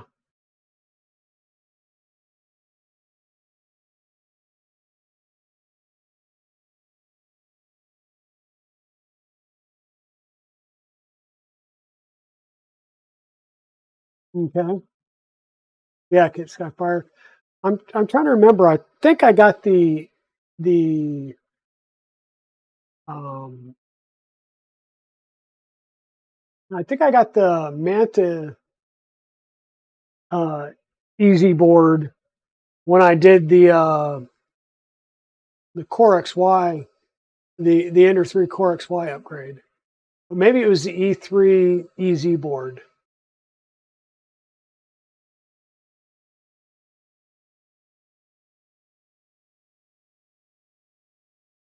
You got the parts on order? Awesome. Yeah, so for the most part, this first layer was looking good. We had some issues initially, and there's a couple of places where it didn't stick. And I believe that's just, like I said, I have not washed this plate yet. It really should have been something I washed beforehand. So I'm letting this go, and it looks like we're probably running it too fast.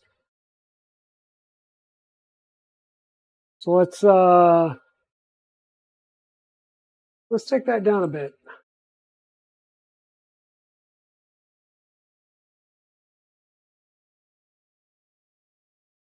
And actually, we're just going to stop that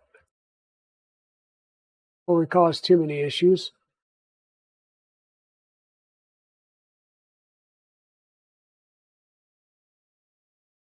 Yeah, so what I really, really need to do is wash this bed.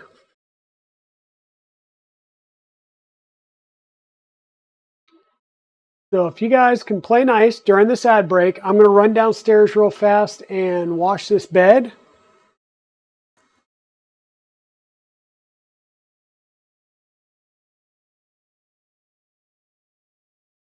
And see if we can't solve some of those adhesion issues.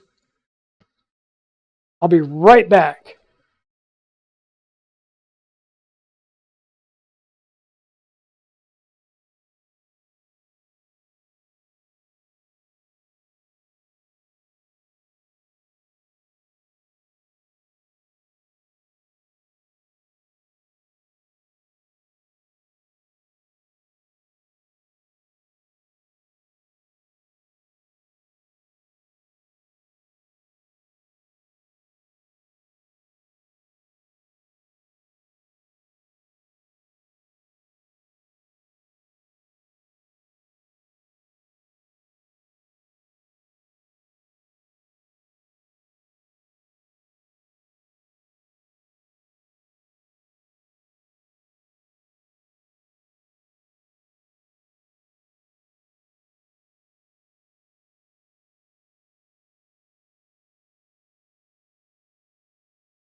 Okay.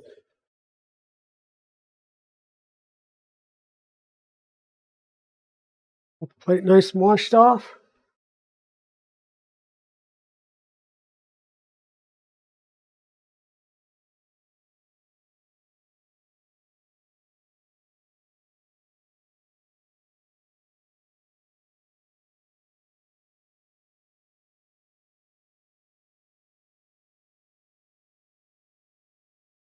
And let's give that a try again. See if we get a little bit better adhesion.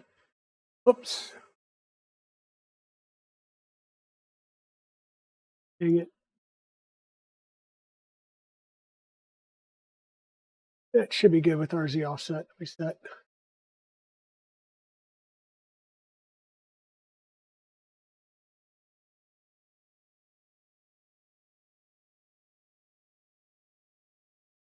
Yeah, and that's the thing where depending on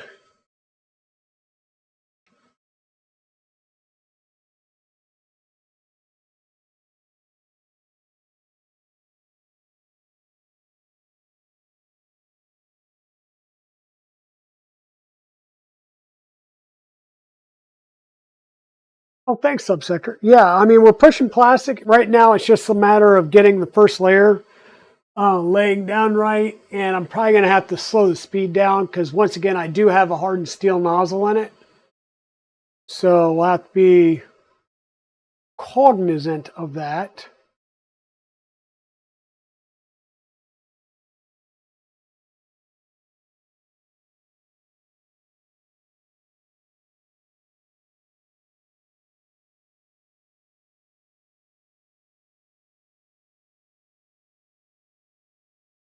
Yeah, and it's always good to basically wind up with some spares.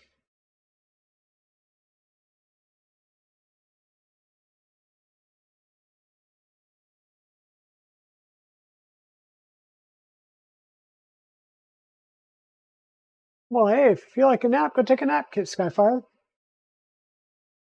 Yeah, especially if you're doing wiring. Ask me about doing wiring at 2 a.m. third day in a row and what happens when you plug in a UTC, a USB to CAN bus board that's supposed to be taking 24 volt and you plug it into mains voltage.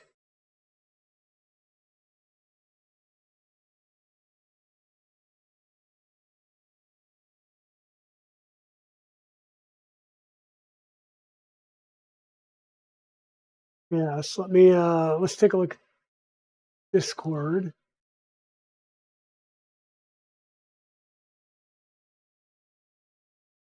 Yeah, it doesn't kill my frame rate.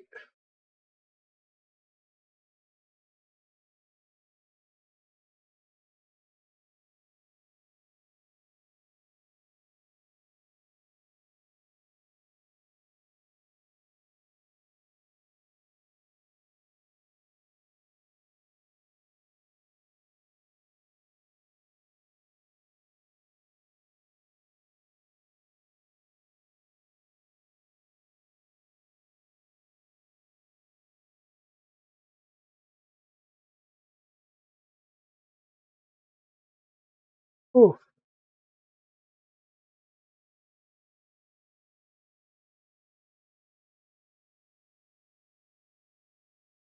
Yeah, I've had some major blobs of death like that, and yeah, that is crazy.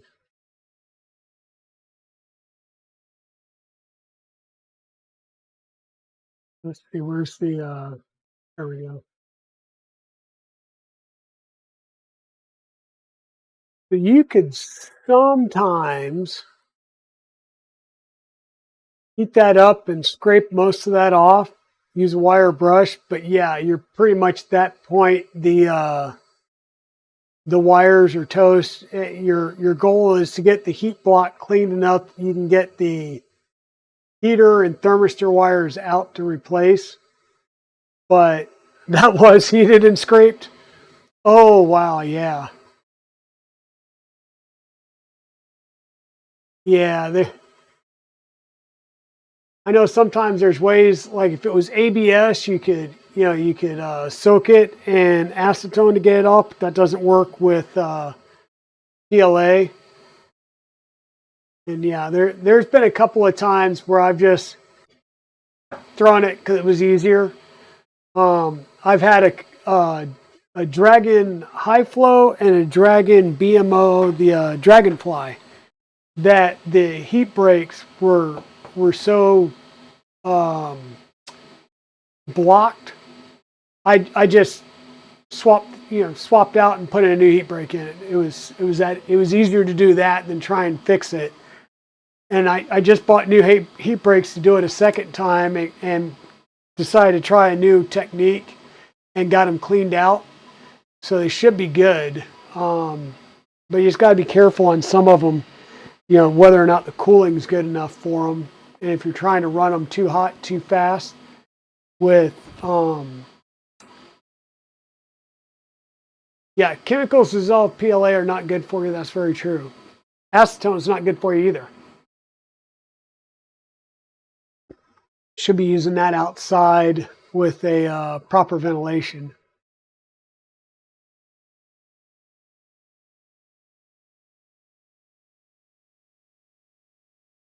Where all the flavor, exactly. All the flavors in that burnt in there.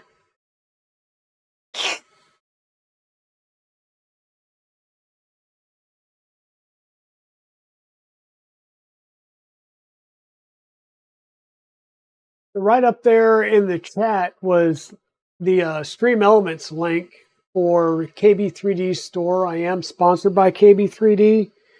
And if you use that link, it changes nothing in the cost to you. If you add that link to your cart, one, the channel gets a little bit of kickback, and two, you'll get a really cool sticker from KB3D. I didn't know he was doing this until I actually used that code myself and realized that these are the stickers that he made up. That was kind of cool. And for those of you that may be interested, as you know, we before the salad fork build here, we did a V02 build that we gave away to Maker Millwright. That build has been sent, and according to UPS, it should be showing up tomorrow. It may show up tomorrow. It may show up on Thursday.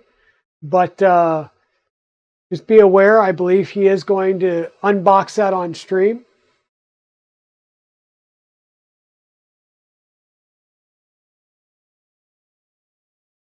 Oh, nice. Nice. Yeah, I print the helmets that you see kind of sitting around here, and I've got a bunch of them over there on the floor.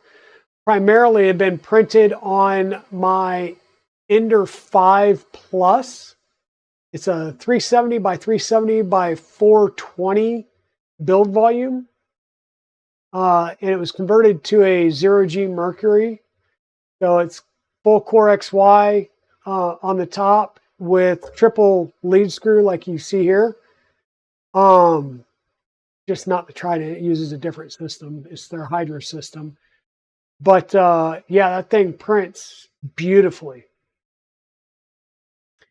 Currently has a Revo on it, and I've got the high flow 60 watt heater and a 0.4 and a 1.0 nozzle to put on it. I was like, what's going on? And I forgot that I had hit stop because I wanted to save the config for the offset. So we'll start that over again. Actually, I think we're close enough. We'll go ahead and just do the Orca cube.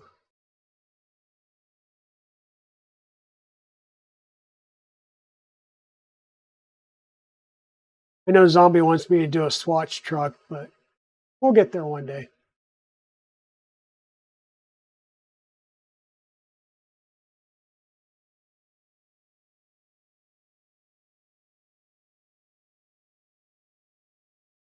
Are you still out there, Pez Liz, or did you take off on me?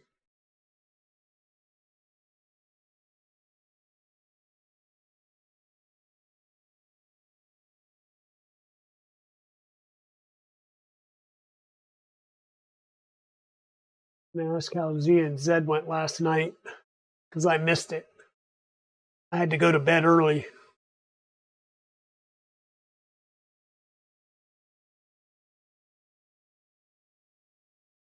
Yeah, well, and Nick, quite honestly, I mean, we were trying to figure out how to make sure that he was in the stream and active, but I really do like when I reached out and said, hey, would you be, hey, Big Jano, how's it going? When I reached out to him and asked if he would be the hype man for us, I really wanted him to be the hype man because whether the printer was going to him or not, I mean, if you know Maker Millwright, he can hype anything, right? He could hype a square concrete brick with a hole in it as the best wheel man's ever made, and people would be buying it, you know? So yeah, and the fact that he just kept breaking in and interrupting because I wasn't doing it justice made it even better. So I can't wait to see him open that up on stream. And how are you doing tonight, Big Jano? Hope you're doing well. Hope you're doing well.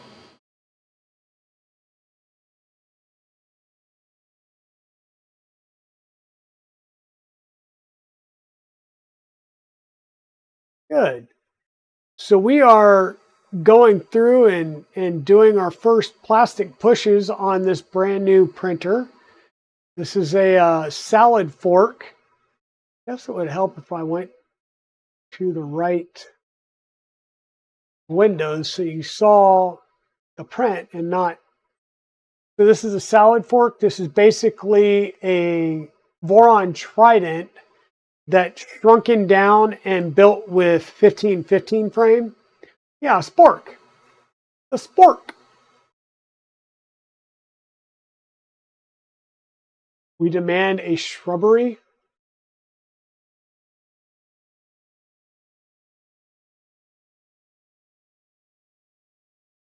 Okay. Not sure what the shrubbery is at Skyfire, but if there is a print that you want, let me know.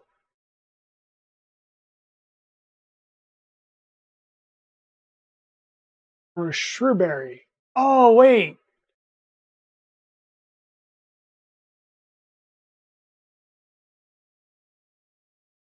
Yeah, I remember you guys bringing that up once before. Yeah, the Knights Who Say Nigh. Yep, yep.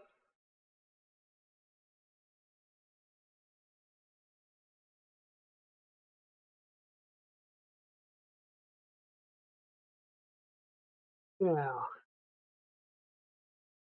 been a while. It has been a while.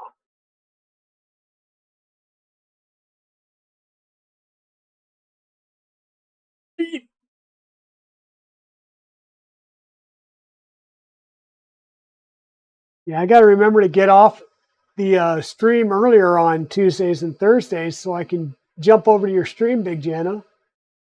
I like missed half of the marble races last Thursday.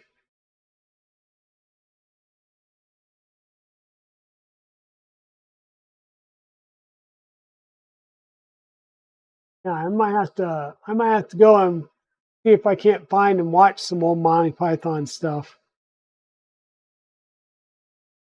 Been way too long.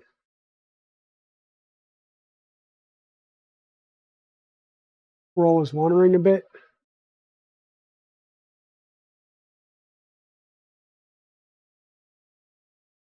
Oh, oh no, we're picking up again. Why? Why?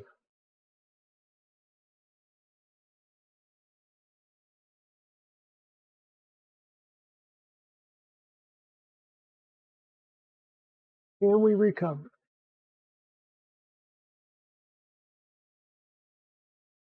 I'm going to say probably not with the way it's looking, but we'll see if we can't pull that out. And making it worse, making it worse.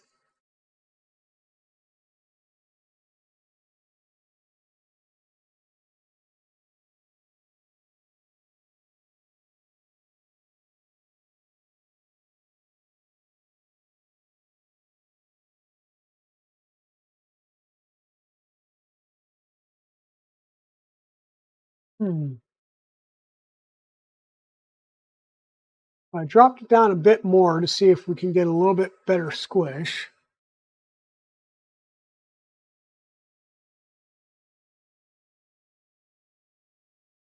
See if we can get it to recover some.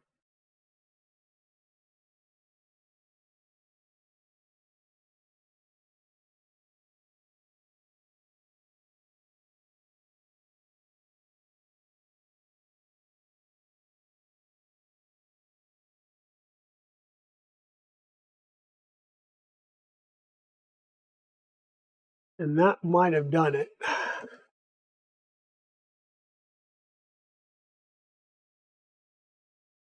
It's always fun getting the very first layers, squished down on a new printer and a new bed.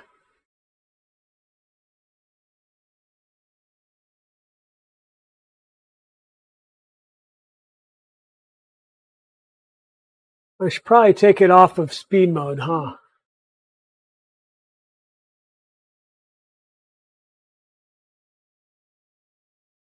I'm back down to reality.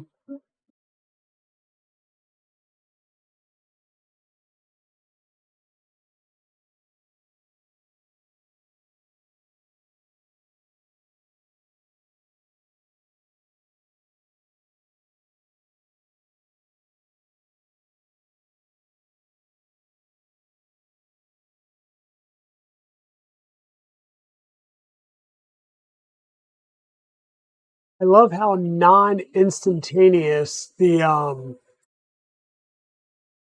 when you make changes in Flipper are, because it queues so many commands. They're like, oh, drop the speed in half. And it's like, yep, we'll get there eventually.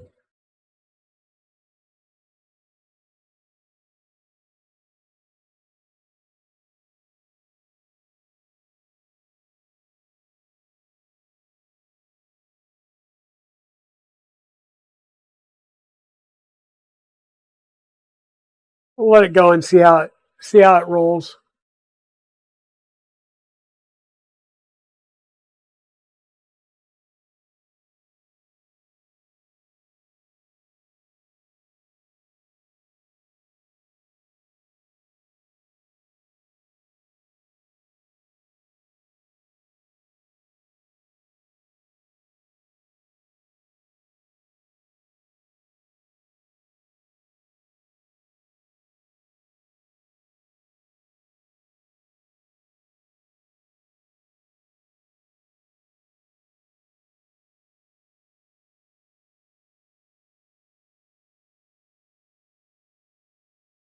And it might actually help to put it up on that concrete and landscape pad.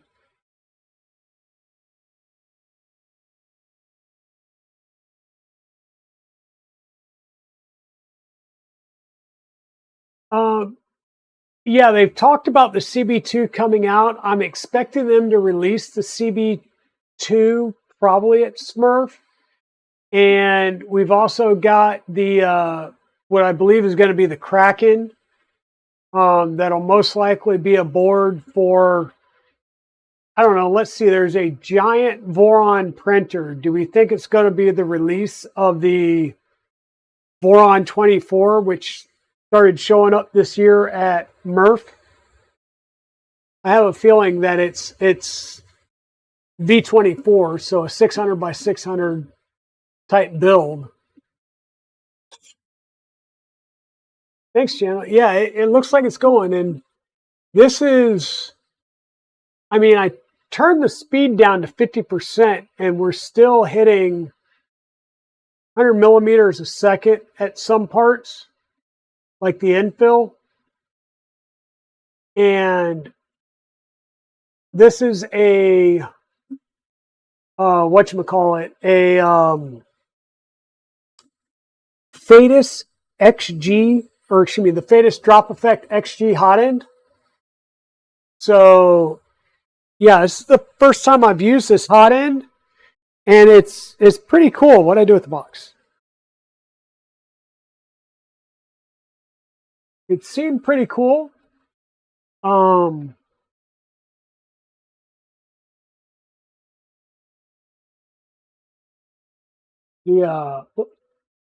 The box here will kind of give you an idea of what the hot end shape looks like.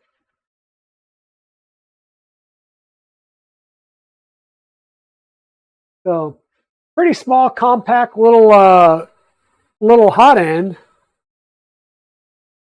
And right now I'm running a steel nozzle in it. So that's going to hamper the flow a little bit, especially with PLA.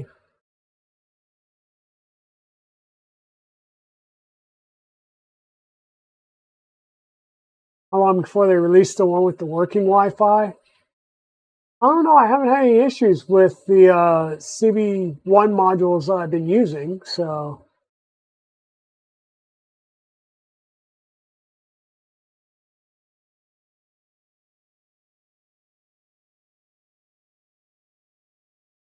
yeah, it looks, based on the size crate that they showed and having seen V24 in person, it's most likely V24.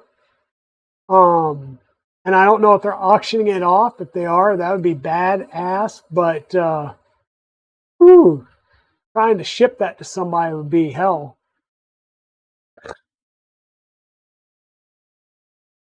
And I know pre-orders for the Orbiter 3 have kicked in. In fact, I didn't set up a timer, but I meant to do this. So bang, Orbiter 3, I believe.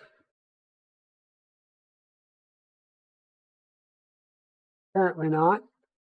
Oh, I think it's Orbiter V3. Is that it? Dang it. It is listed on the auction site. Nice, Nick.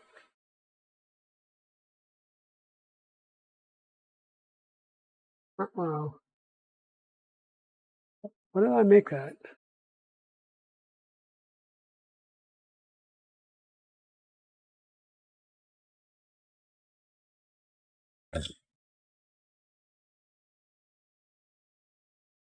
I added a new command, but it doesn't seem to be popping up.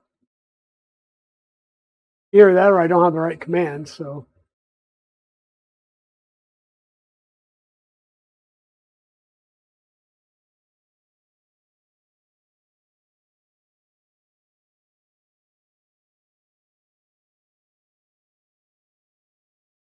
Now, why would I do that? So it's bang orbiter underscore 3D. There we go. That would be a link, maybe.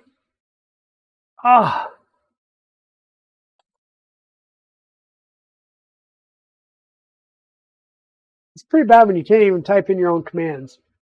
So the link that just popped up, or is getting ready to pop up, is for the pre-order of the Orbiter, the Smart Orbiter V3, an all-in-one dual drive extruder hot end. It's basically the new version of an Orbiter 2 with the sensor built in, with the filament runout sensor built in rather than an add-on. And it's attached to a CHC style hot end.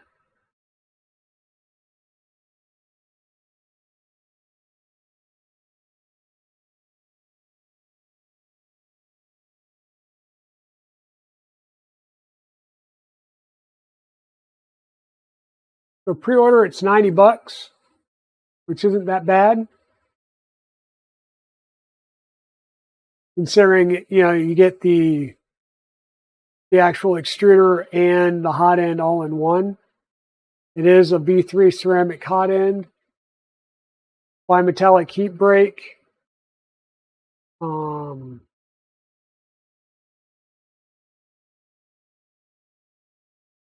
Release, blah, blah, blah.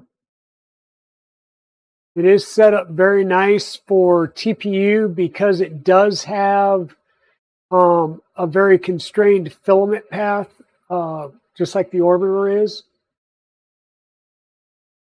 That's pretty nice.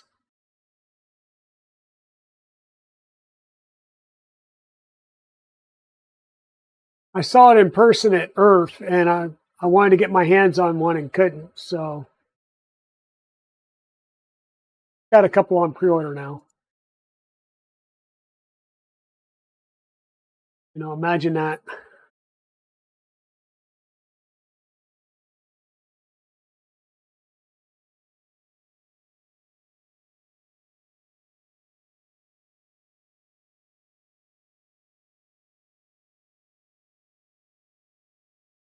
Yeah.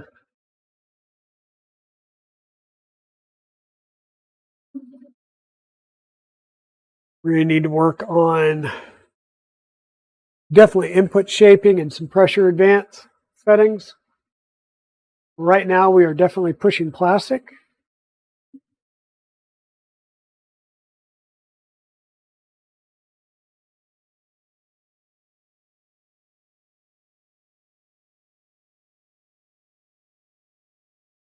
I think we had a layer shift.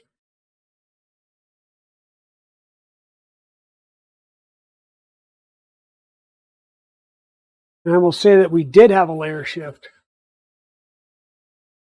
Hey, Crit, yes, it is printing. It's printing relatively fast right now because I just took a Trident config and said go. I've probably been better off to take, I don't know, like the speeds and feeds from the V0 rather than the full Trident.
Yeah, welcome on in, Chris. And we do have a layer shift that's developing. I'll bring you guys to the side so you can see that. But we do have a layer shift. Now, let me bring it to the side and then hit it again. You can see the layer shift right there. I'm not sure if it hit something or we may have to, we'll let it keep going for now. Right now, I'm just wanting to get plastic pushed through it.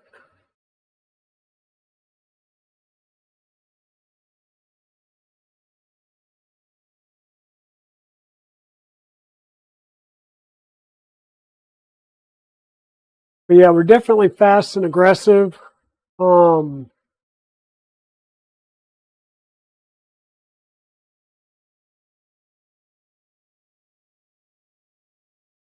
Let me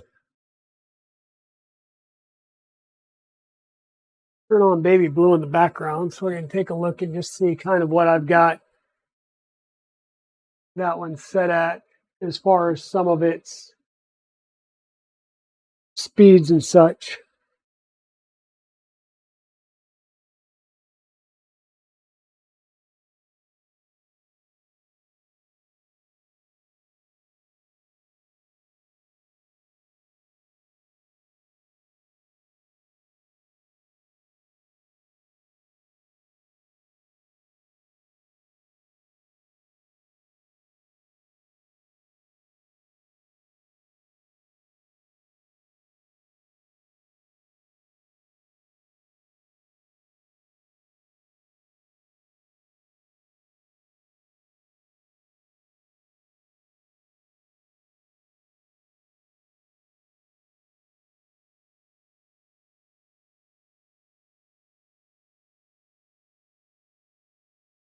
Oh, yeah, so I have the max velocity there set at 12,000, so that's going to be even more than what I'm running over here because I think I've dropped these down to 5,000, I think.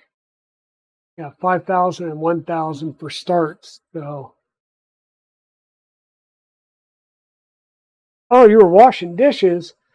I had called your name, Pez, to see if you were still hanging around because I was curious to see how the Z and Z show went last night because I missed it. And I needed to get in bed so I could get up and get Mrs. Dragon to the airport this morning. So I figured I would call, or not call, but ask and see how the Z and Z show went.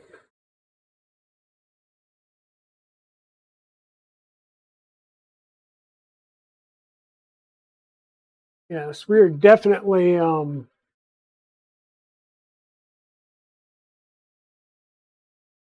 pushing things a little fast.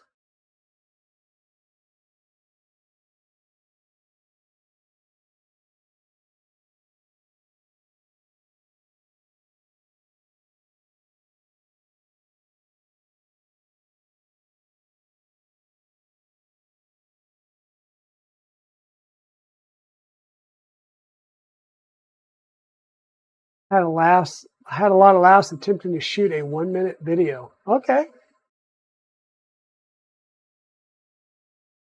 Off the hook and off the rails. Yeah, I can imagine. Hey, Matt, welcome on in and thank you for the follow. Thank you. Thank you.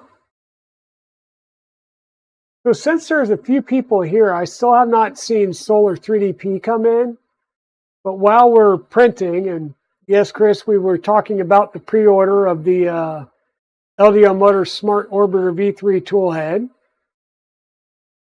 But while we've got a few things, or we're letting this print, and we've got a few people here, I do want to show you guys the new, oh, not a problem, Matt.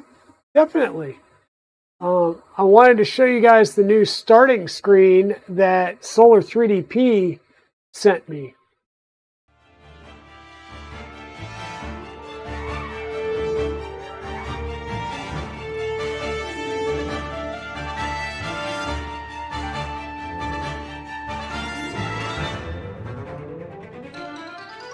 So we now have an updated start screen.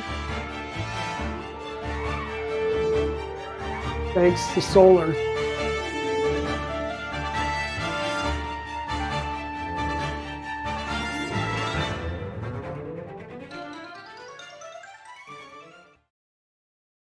I thought that was pretty cool.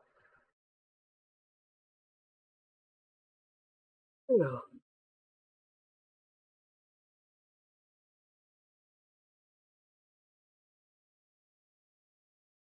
And I am starting to get a little concerned with how much this is janking around on there. So let me see about grabbing my stone of solidification.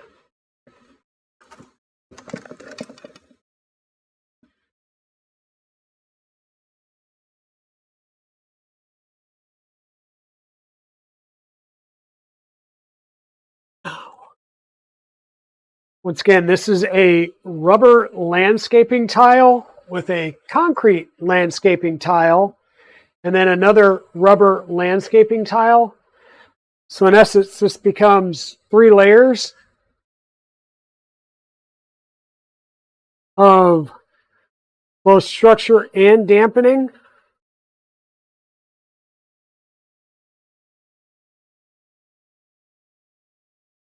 I'm going to have to raise you guys up some more. So let me grab another box of filament and we'll get you raised up there some.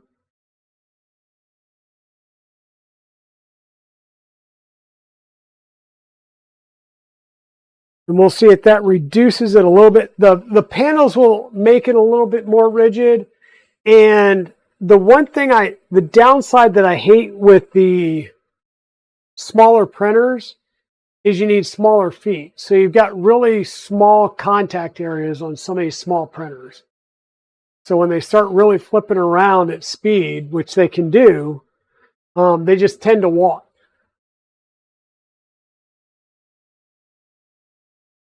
You're painting Santa? Very nice, Liz.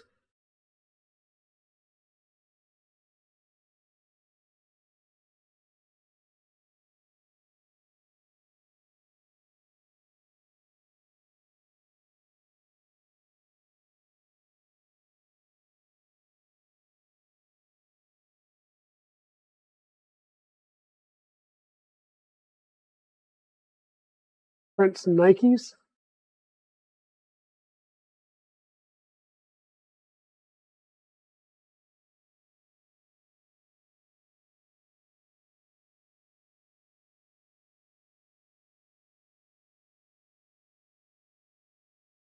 Yeah, and so once again, this is a drop effect XG hot end that we have in here.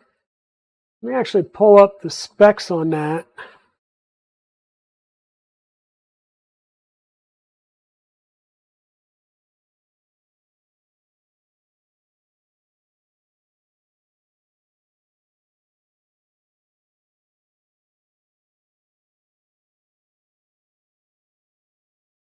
Kind of curious what the temperature, or not temperature, but the flow rate should be on these. So this is, we're doing the rigid top screw mounting. It is a very, very small compact extruder. Or I'm sorry, extruder, hot end.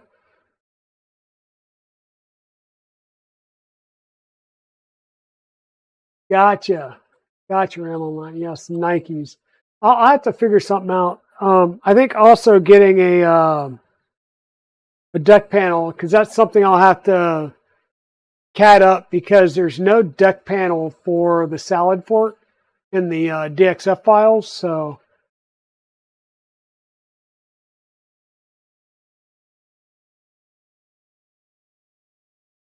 yeah, so you also have some mounting holes on the side here as well. So there are some designs where you can mount fans directly to the side for your part cooling fans. Lightweight design, about 40 grams without the cables.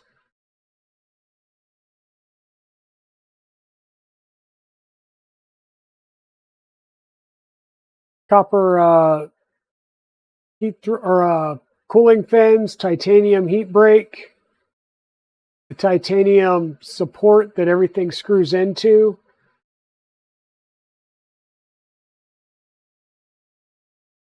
Easy to upgrade to a higher like PT100 or PT1000. So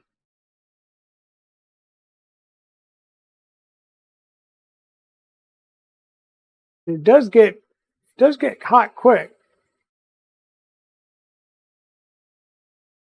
One-handed nozzle changing, because it is rigid mounted. You can you can change it one-handed. Hoping that they would have like flow rates on here.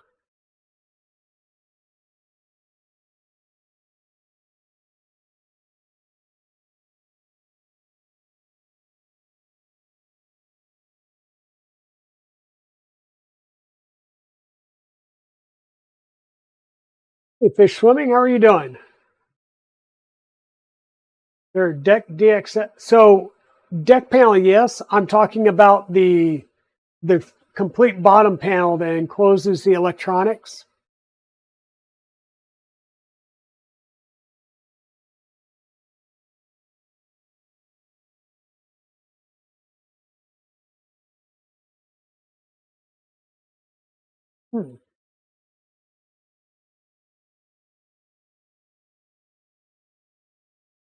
No, I don't see any there.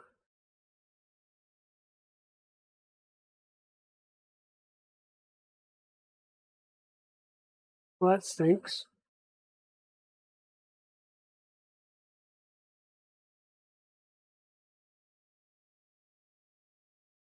Oh well, we're back over here. Yeah, from a salad fork perspective,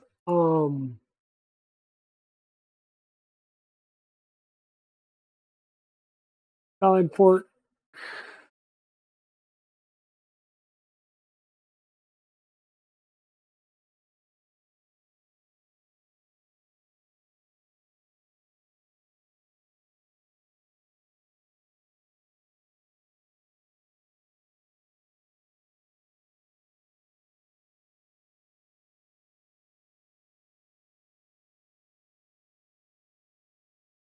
Okay.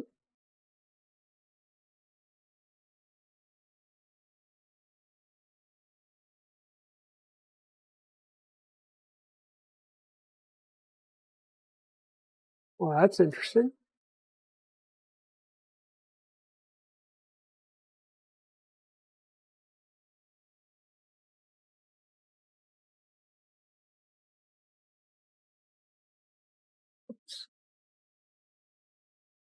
I don't know why it's not letting me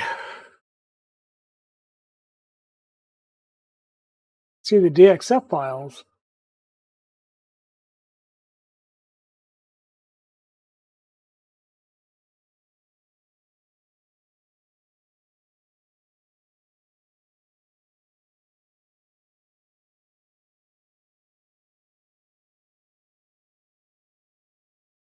That's weird.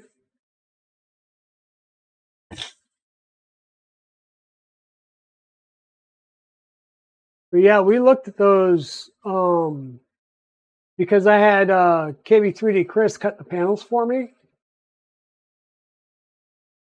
And there was no bottom plate.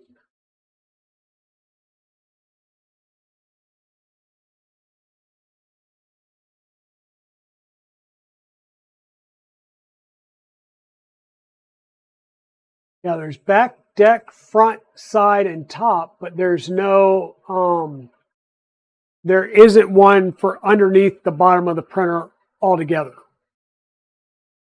So I think that might add a little bit more structural rigidity, and just protect the underside, the electronics. But we have to see. I did notice that the power supply itself sticks out a little bit past the skirts. So you have to do a cutout, or I might have to figure out a way of making shorter mounts for it.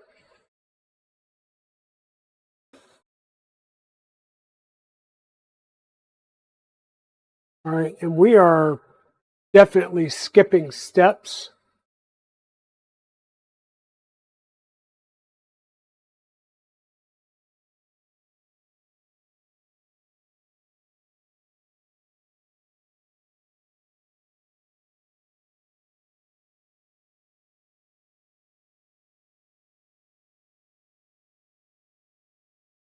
I'm going to go ahead and cancel this.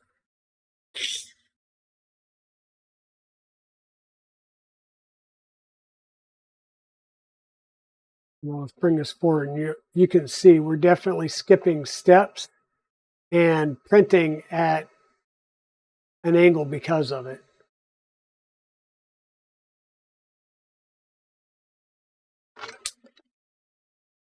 And apparently was not very well attached still.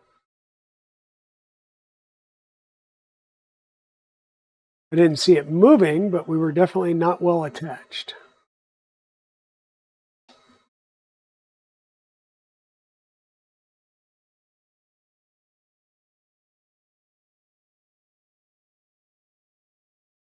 That's probably the most obvious of the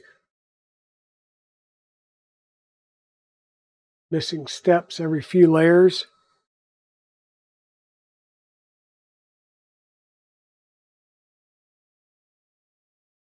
I mean, the motors are warm. I can hold my hand on it. It's not warm enough that I want to yank my hand off, but the motors are warm. Let's see if we can't detune the speeds a bit. I had it down speed factor at 50%. But let me just reslice. Use a different set of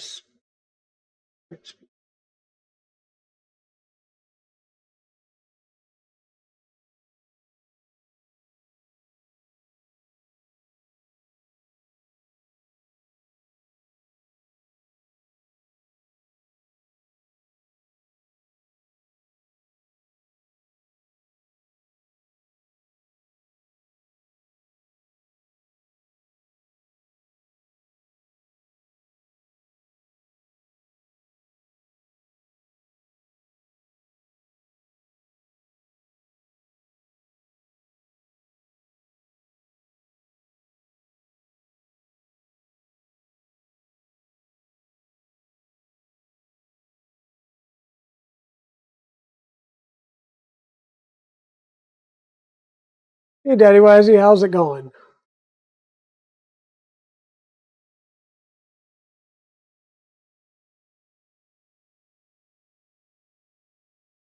The NEMA 14's at 0.75.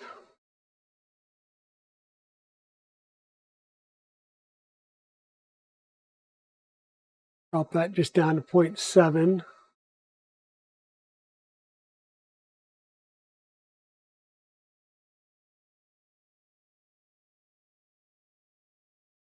Whereas these I'm running at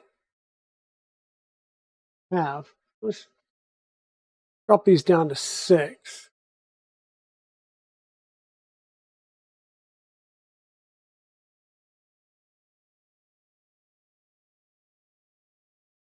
Oof. Yeah, now those Z motors are definitely a lot hotter than the other ones were.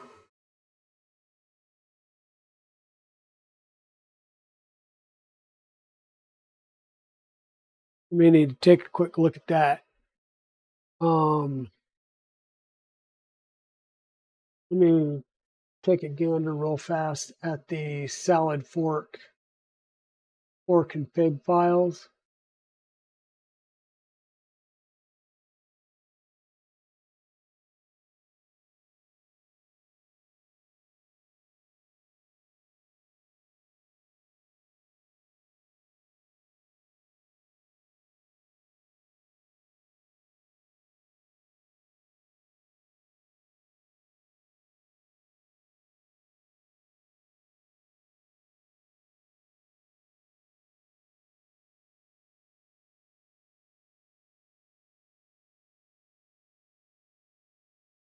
Once again, these are running off of TMC 2209s.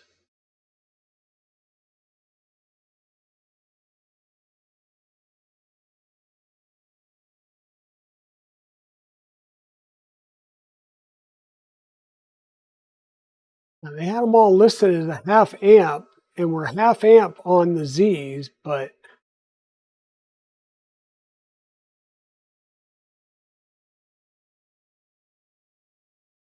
it's a weird Polymaker discount code.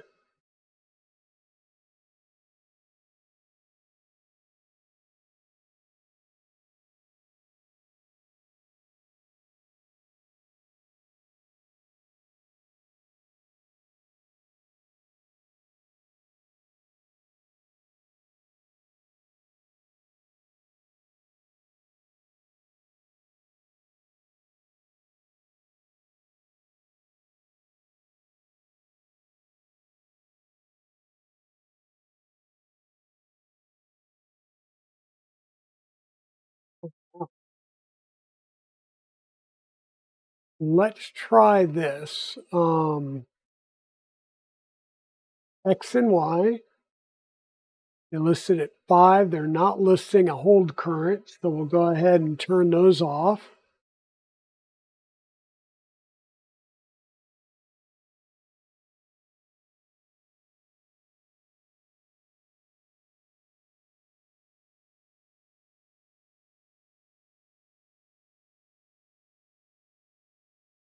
And they were calling for 0.3,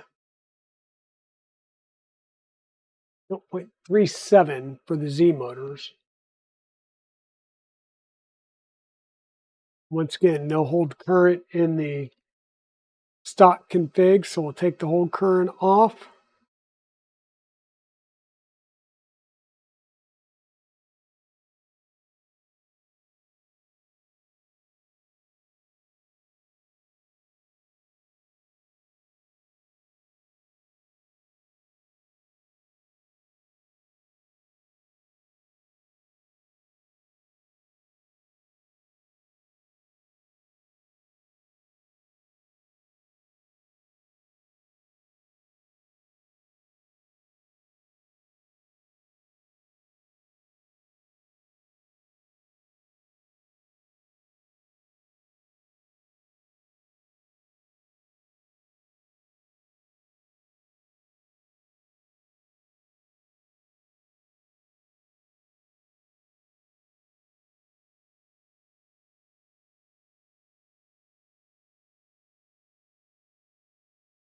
Yeah, I might have just been overheating things, so.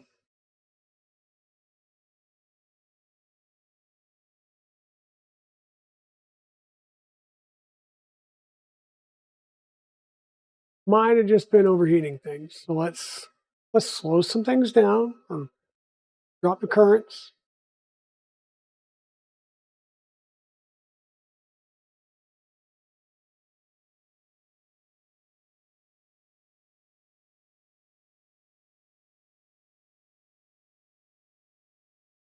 Try our Orca cube again.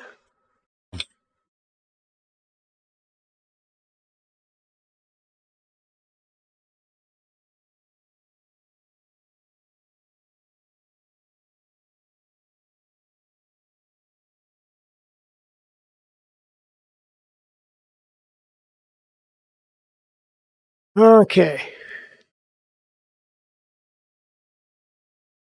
A little bit of fun, a little bit of hanging out on the stream before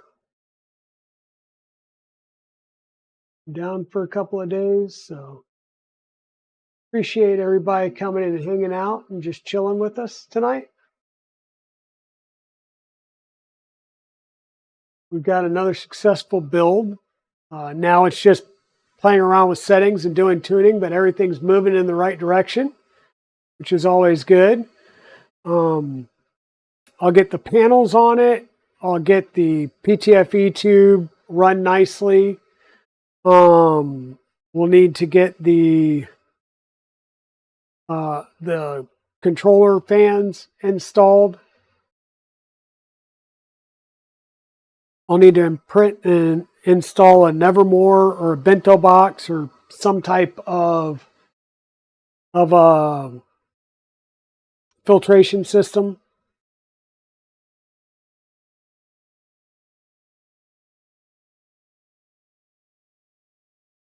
I really like that white acrylic too, Chris.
one thing I noticed is when I turn the currents down, I start getting,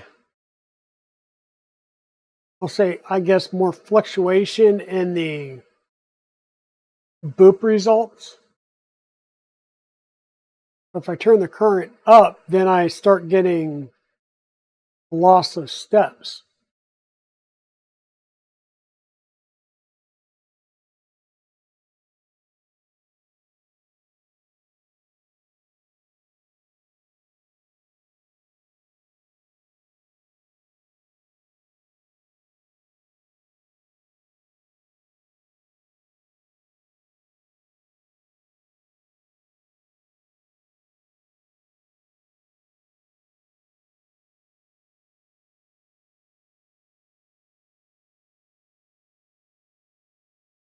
Yeah, so that just failed, and it failed saying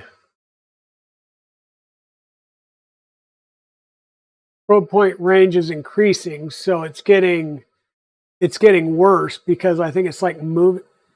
I don't know, it's weird.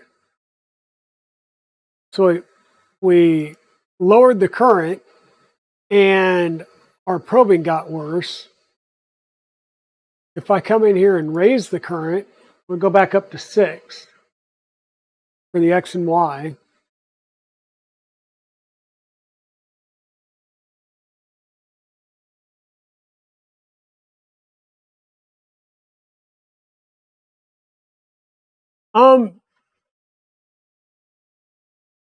So that's the question, Nick, because you would think it would be the Z, because X and Y is just positioning it above the bed, but it's the Z that's going up and actually triggering the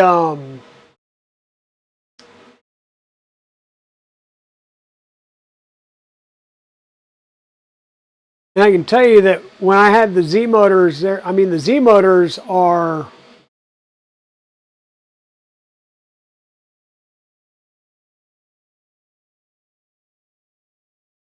yeah, the Z motors are cooking hot. They're very hot. They're very warm. Especially compared to these. And the Z motors are NEMA 17s, if I remember right.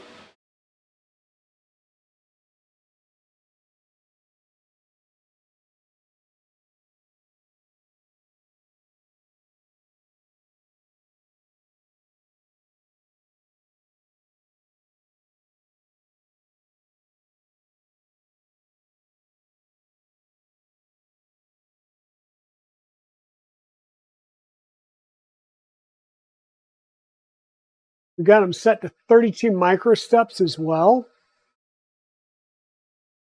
And that's what the baseline config called out. Yeah, like I said, those Z motors are really, really hot. Like I've never had Z motors that hot.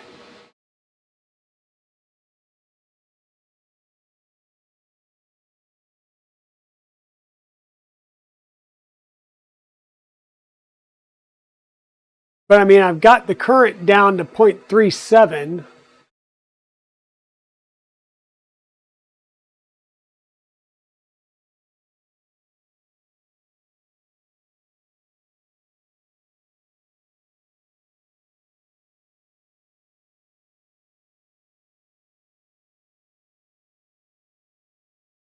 Let's start by killing Stealth Chop on the Z motors. Killed the hold current.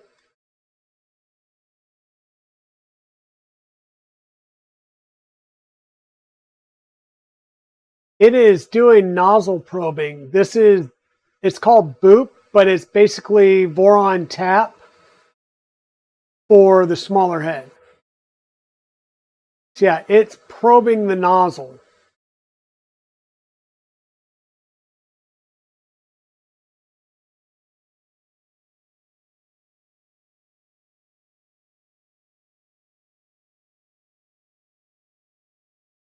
Yeah, this is my first time second time messing with Boop, because we put Boop on the V02 that we sent to Free Heathen.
Let's get these out of Stealth Chop and put them into Spread Cycle. Z motors. 32 micro stepping we've done before on Tridents and stuff like that. So there shouldn't be an issue there. Didn't need a hold current.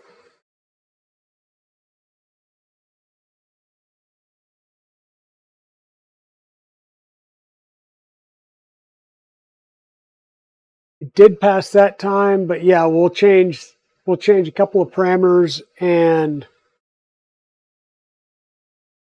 see if we start getting a little more. It might be the Stealth Chop settings.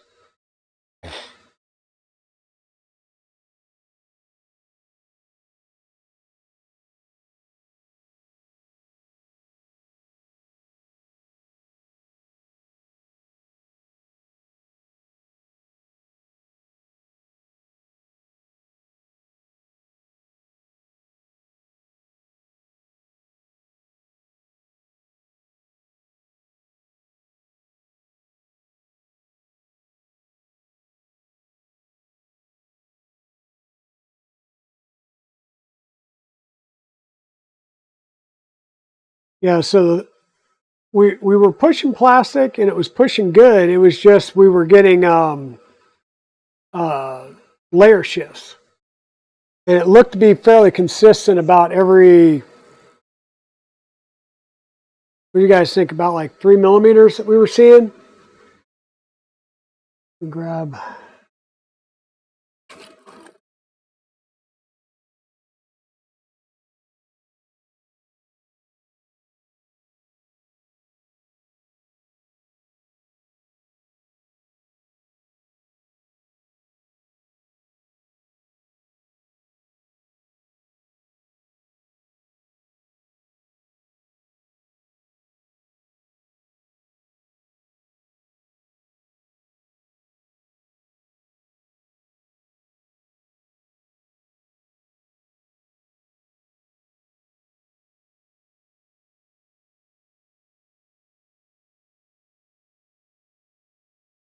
Yeah, the first two are 3 millimeters, and then the next two was at 2 millimeters.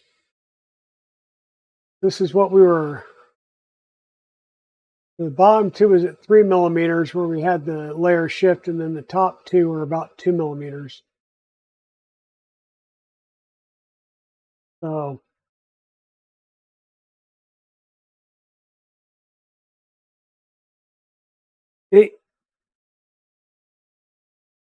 yeah, and I did release some magnets on both sides, so the magnet should be good.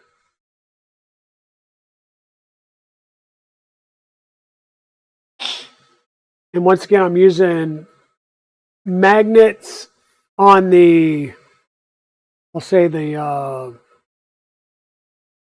rail mount and screws in the hot end mount side of things rather than 4 magnets, the magnets and screws.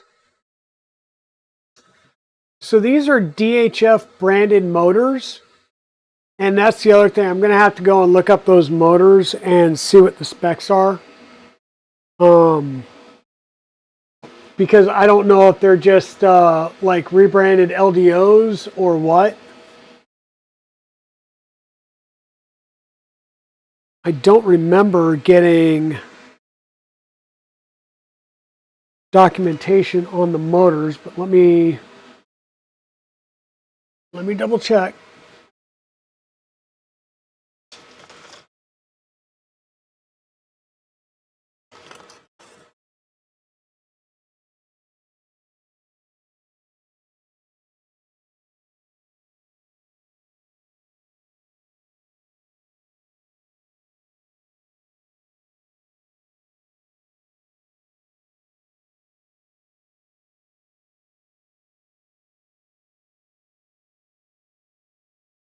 And that would be a negative, not seeing them. Let's go take a look. This is going to ramp up in speed though.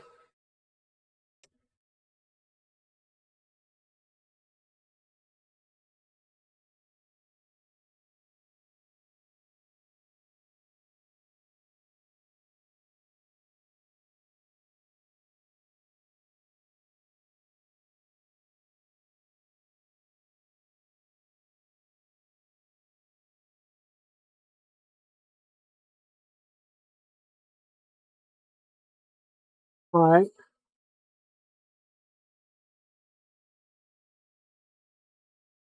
Well, while this is doing its thing, let me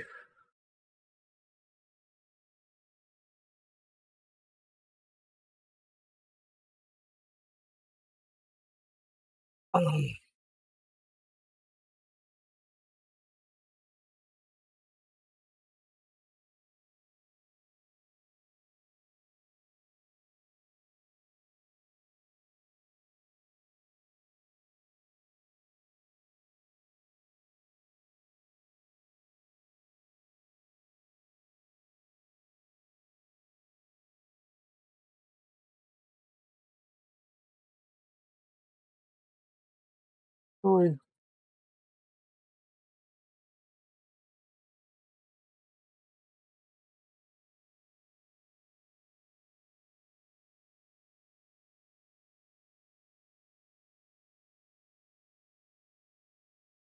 I don't like the search over here.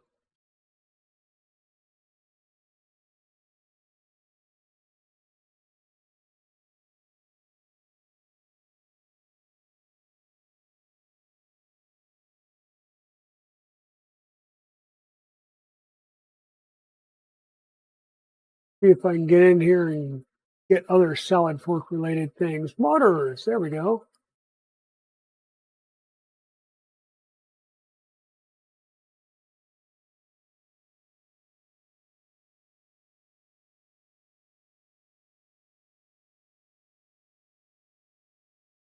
Yeah, so here are the motors that are in use,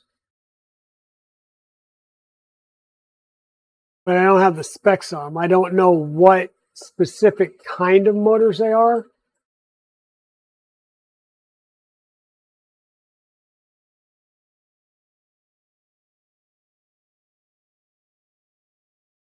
Yeah, I'm going to say that we are currently overrunning our hot end's ability of flow. Or the hot end or the extruder, one or the other. We're getting good layer adhesion, or not layer adhesion, but good bed adhesion. But yeah, we're going to have to temper our speeds a bit.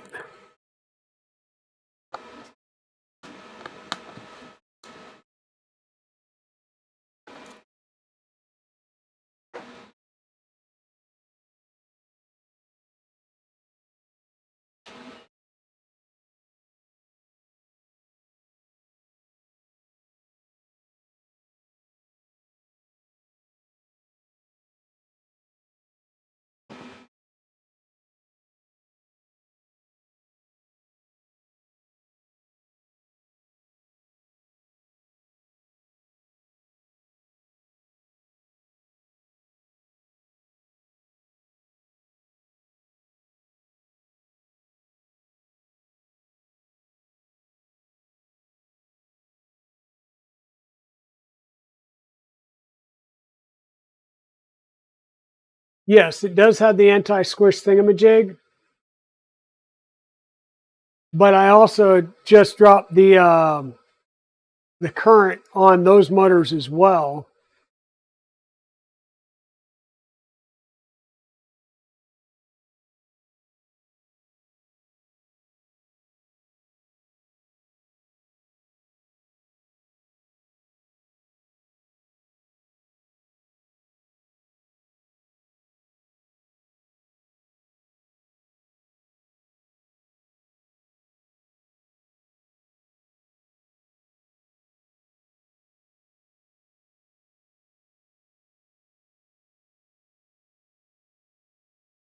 Yeah, it would just be great if I had, yeah, I don't need law. I want stepper motors.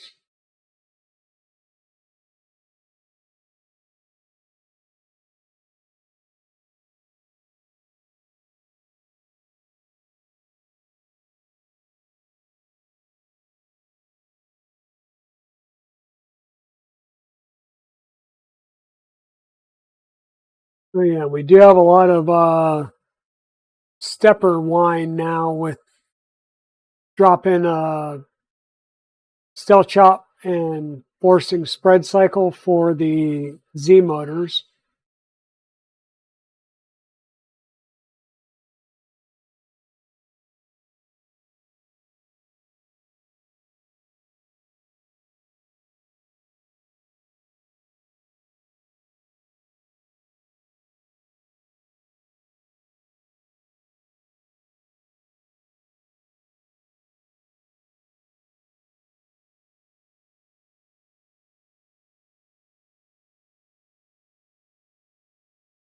Yeah, so there's a anti-squish thing. It's just in this case an M2 countersunk screw that keeps you from squishing too hard and over squishing the filament in the extruder.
.8 degree hybrid motors.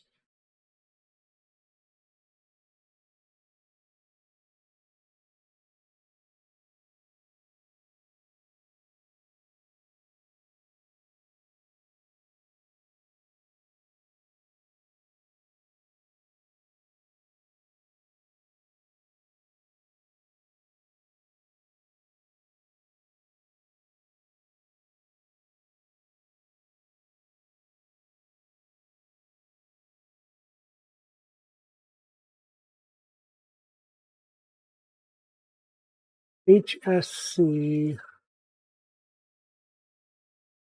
1404B.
Look like they're bisect motors.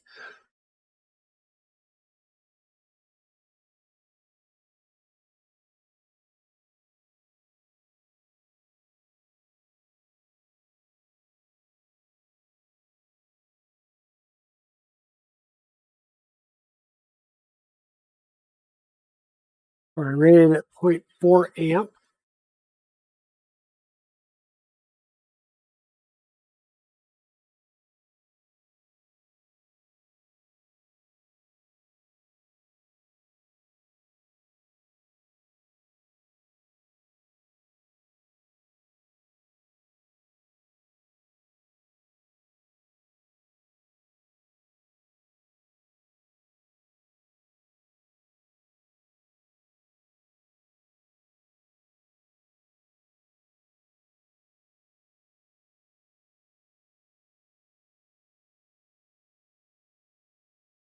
8mm lead, 0.4 amps.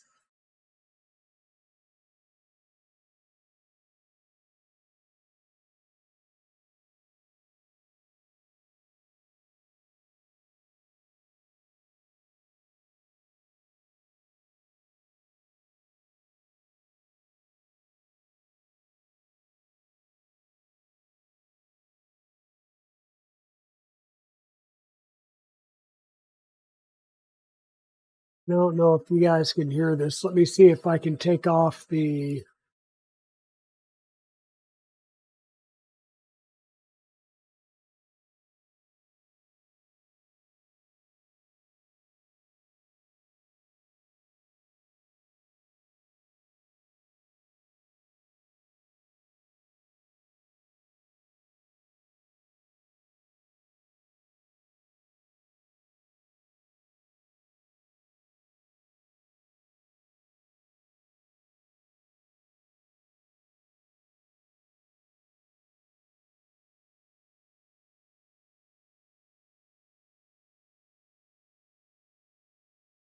Yeah, so I don't know. These motors are, we'll say, screaming now.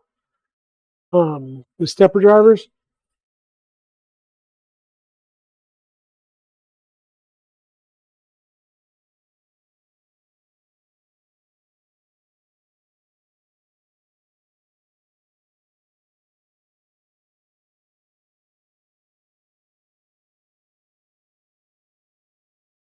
Like I said, looking at these, yeah, I mean, this says rated current.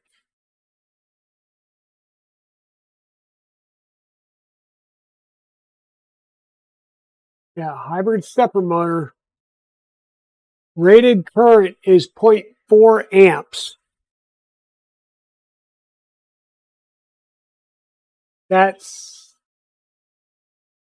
That is crazy.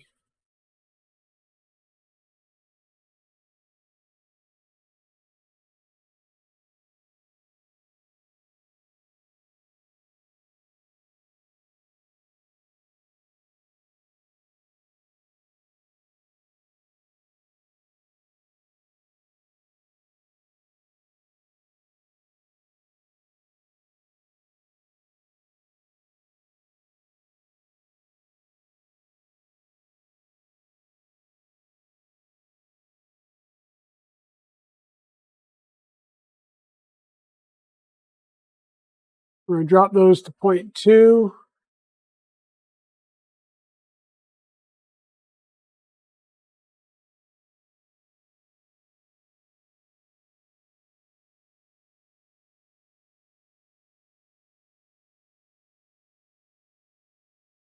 And for my own sanity, I've got to put this back in there because these things are whining like you would not believe.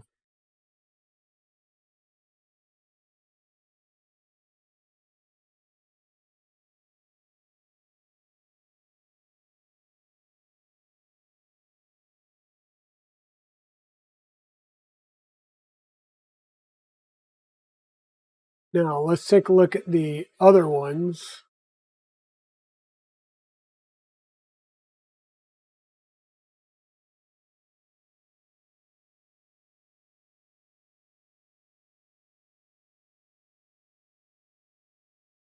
$14MCRM.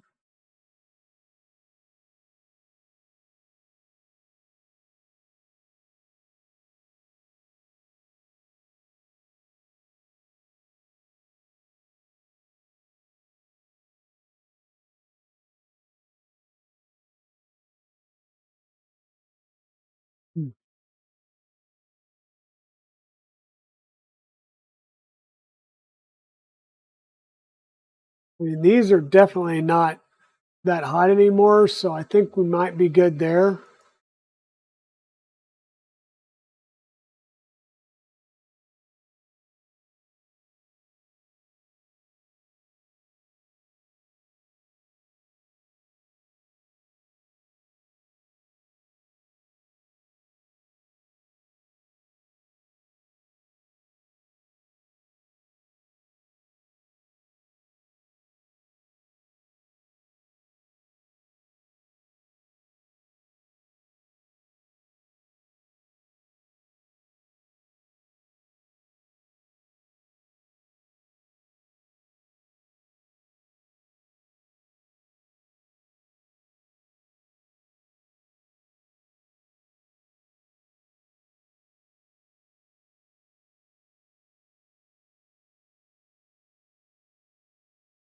Okay.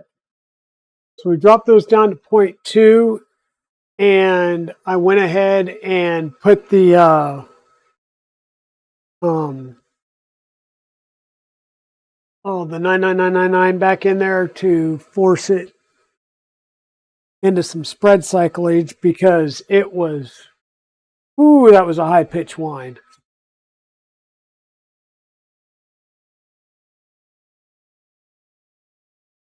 I'm wondering, well, I was also wondering whether it would be wise to take it off of 32 micro steps and drop it back to 16. But we'll see.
Yeah. So I just noticed, like, the Trident config has everything set to 32 microsteps, and I believe that's the standard Trident config.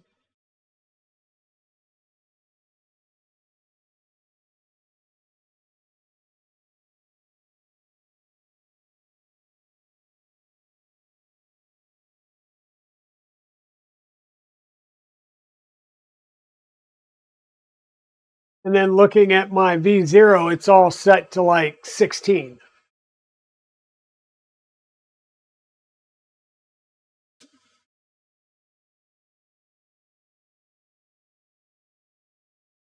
So there, at this point, I just want to see some, like, let's get some printed plastic and not be going cray cray.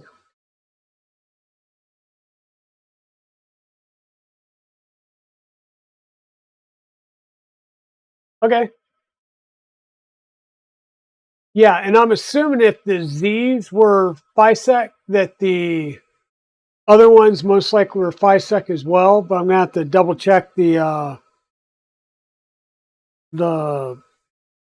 whatchamacallit, the motor uh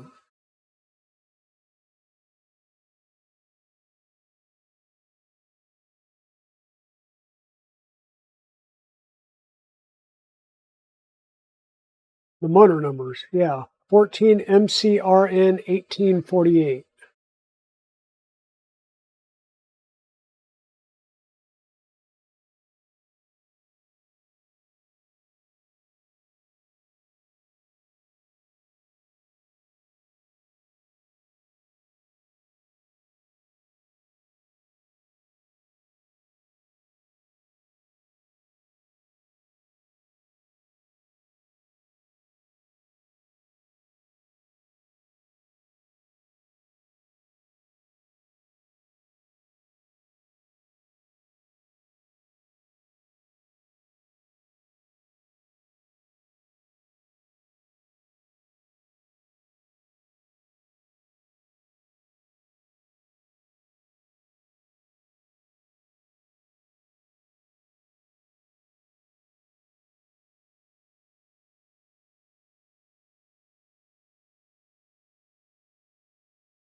Off the mobile website.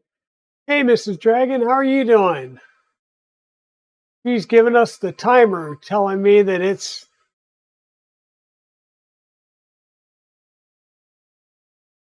What? Banggood is on the blacklist for URLs? Tell me it ain't so.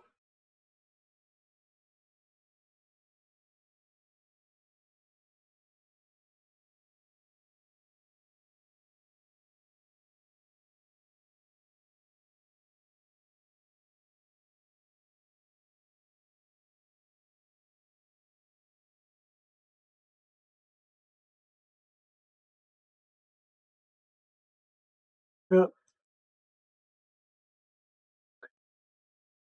Yeah. Everybody say hi, Mrs. Dragon. We promise we're keeping an eye on the time. We're having some issues with motor currents and trying to get the right settings for some motors.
Oh, look, Mrs. Dragon. Has Liz sent you hearts?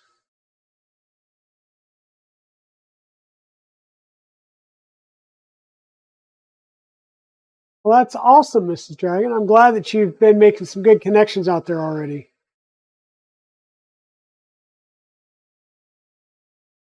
And so if it helps, Mrs. Dragon, it's 34 degrees here. I know it's probably a lot colder there.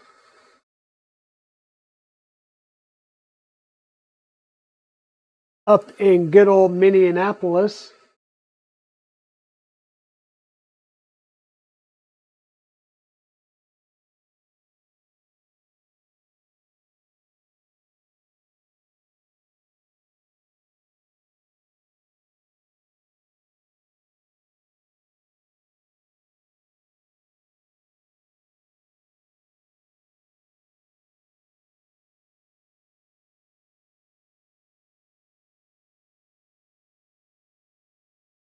I'm just getting ready to drop the speed down some. Hey, Aaron.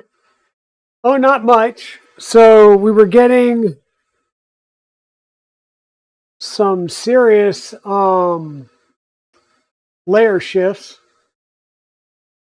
and we're working on the motors right now. The Z motors were stupid crazy hot. They're still fairly warm, but we're trying to define or figure out the right currents to send to them.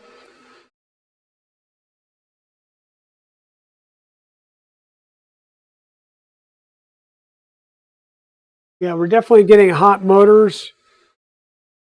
So I just noticed that that Clipper has a TMC Autotune tool. So I think I'm going to read up on that and download it and run it because I believe they've got the profiles for these bisect motors in there from what I was just seeing.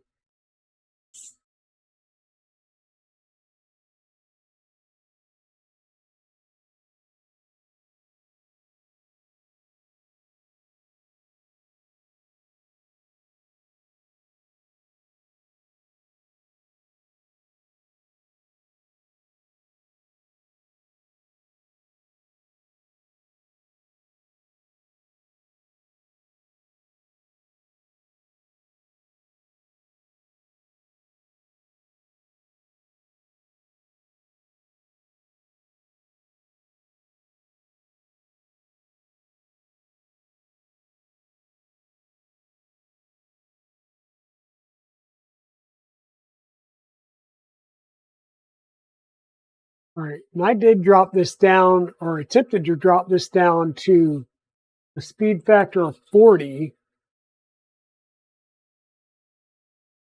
And it still seems like it's overrunning something.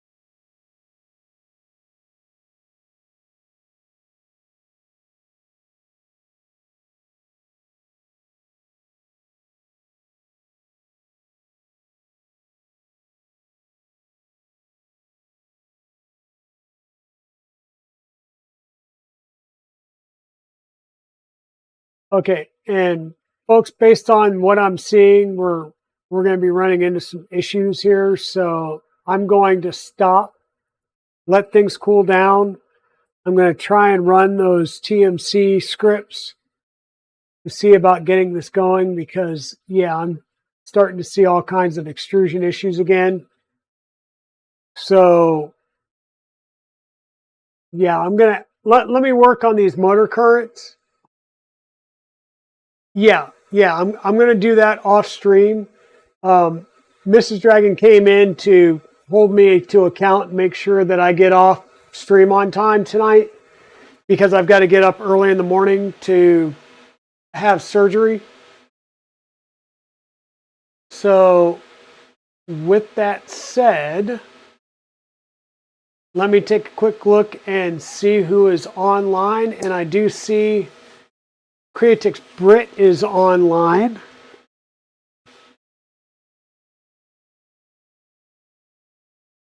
"16 microsteps, 0.2 for the Z." Yeah. And we're sort of there. We're at 0.2 on the Z right now, but once again, the motors are still pretty hot. So I really just need to let it cool back down some. And I don't think we're having a problem with the Z. Now I'm wondering if I've dropped the current on the extruder too much. Because, yeah, see, we're getting really poor layer adhesion there. It looks like under extrusion. So I'm going to run that motor script tool, and I'll do that right after we raid out. There you go, Mr. Dragon, Britt and Jano. Okay, so if I go over to Jano, Miss Dragon, then you gotta stay on and play marbles when he does marbles. Is everybody good for running over to Big Jano? Let's check. Let me see if Big Jano, did he just start, or where is he at?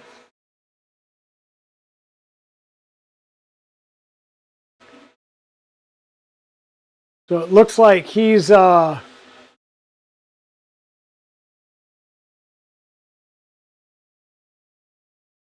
my God, we were just talking about rating Creatix Brit and she just rated us. Oh, that is awesome, Creatix Brit. That is awesome. Nerd. Welcome on in, Raiders. Welcome on in. Thank you guys for coming in. We're pushing plastic, right? We've got plastic coming out, but we're also now chasing some quality issues with the plastic that we're pushing. I think I had the motor currents up way too high, which was causing us to skip steps because the motors were overheating. And right now, I was playing with some motor currents, and I think I've dropped the extruder motor current too low because now it's under extruding once it starts to pick up speed. And we're going to go offline now. Well, not offline. We're going to raid out over to Big Jano because Miss Dragon's on here holding me to my timeline.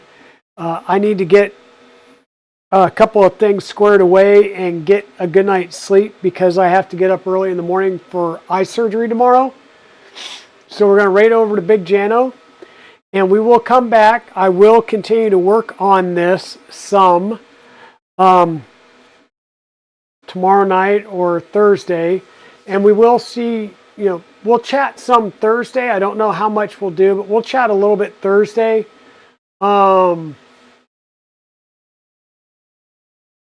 All right, cool. Yeah, fish swimming. That's a good idea too. And I'm on the Discord for that.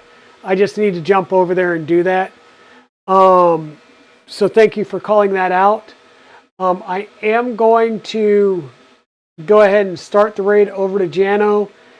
Thank you so much for being here, everybody. Britt, thank you for raiding into me. Like I said, we were just talking about raiding into you. So sorry to accept a raid and then raid out myself, but I do have to get going so I can get ready for the surgery. And we will play with the salad fork again on Thursday night a little bit as we chat. Thanks everybody for being here. Have fun with marble races over at Big Jano's, and we'll see you guys next time.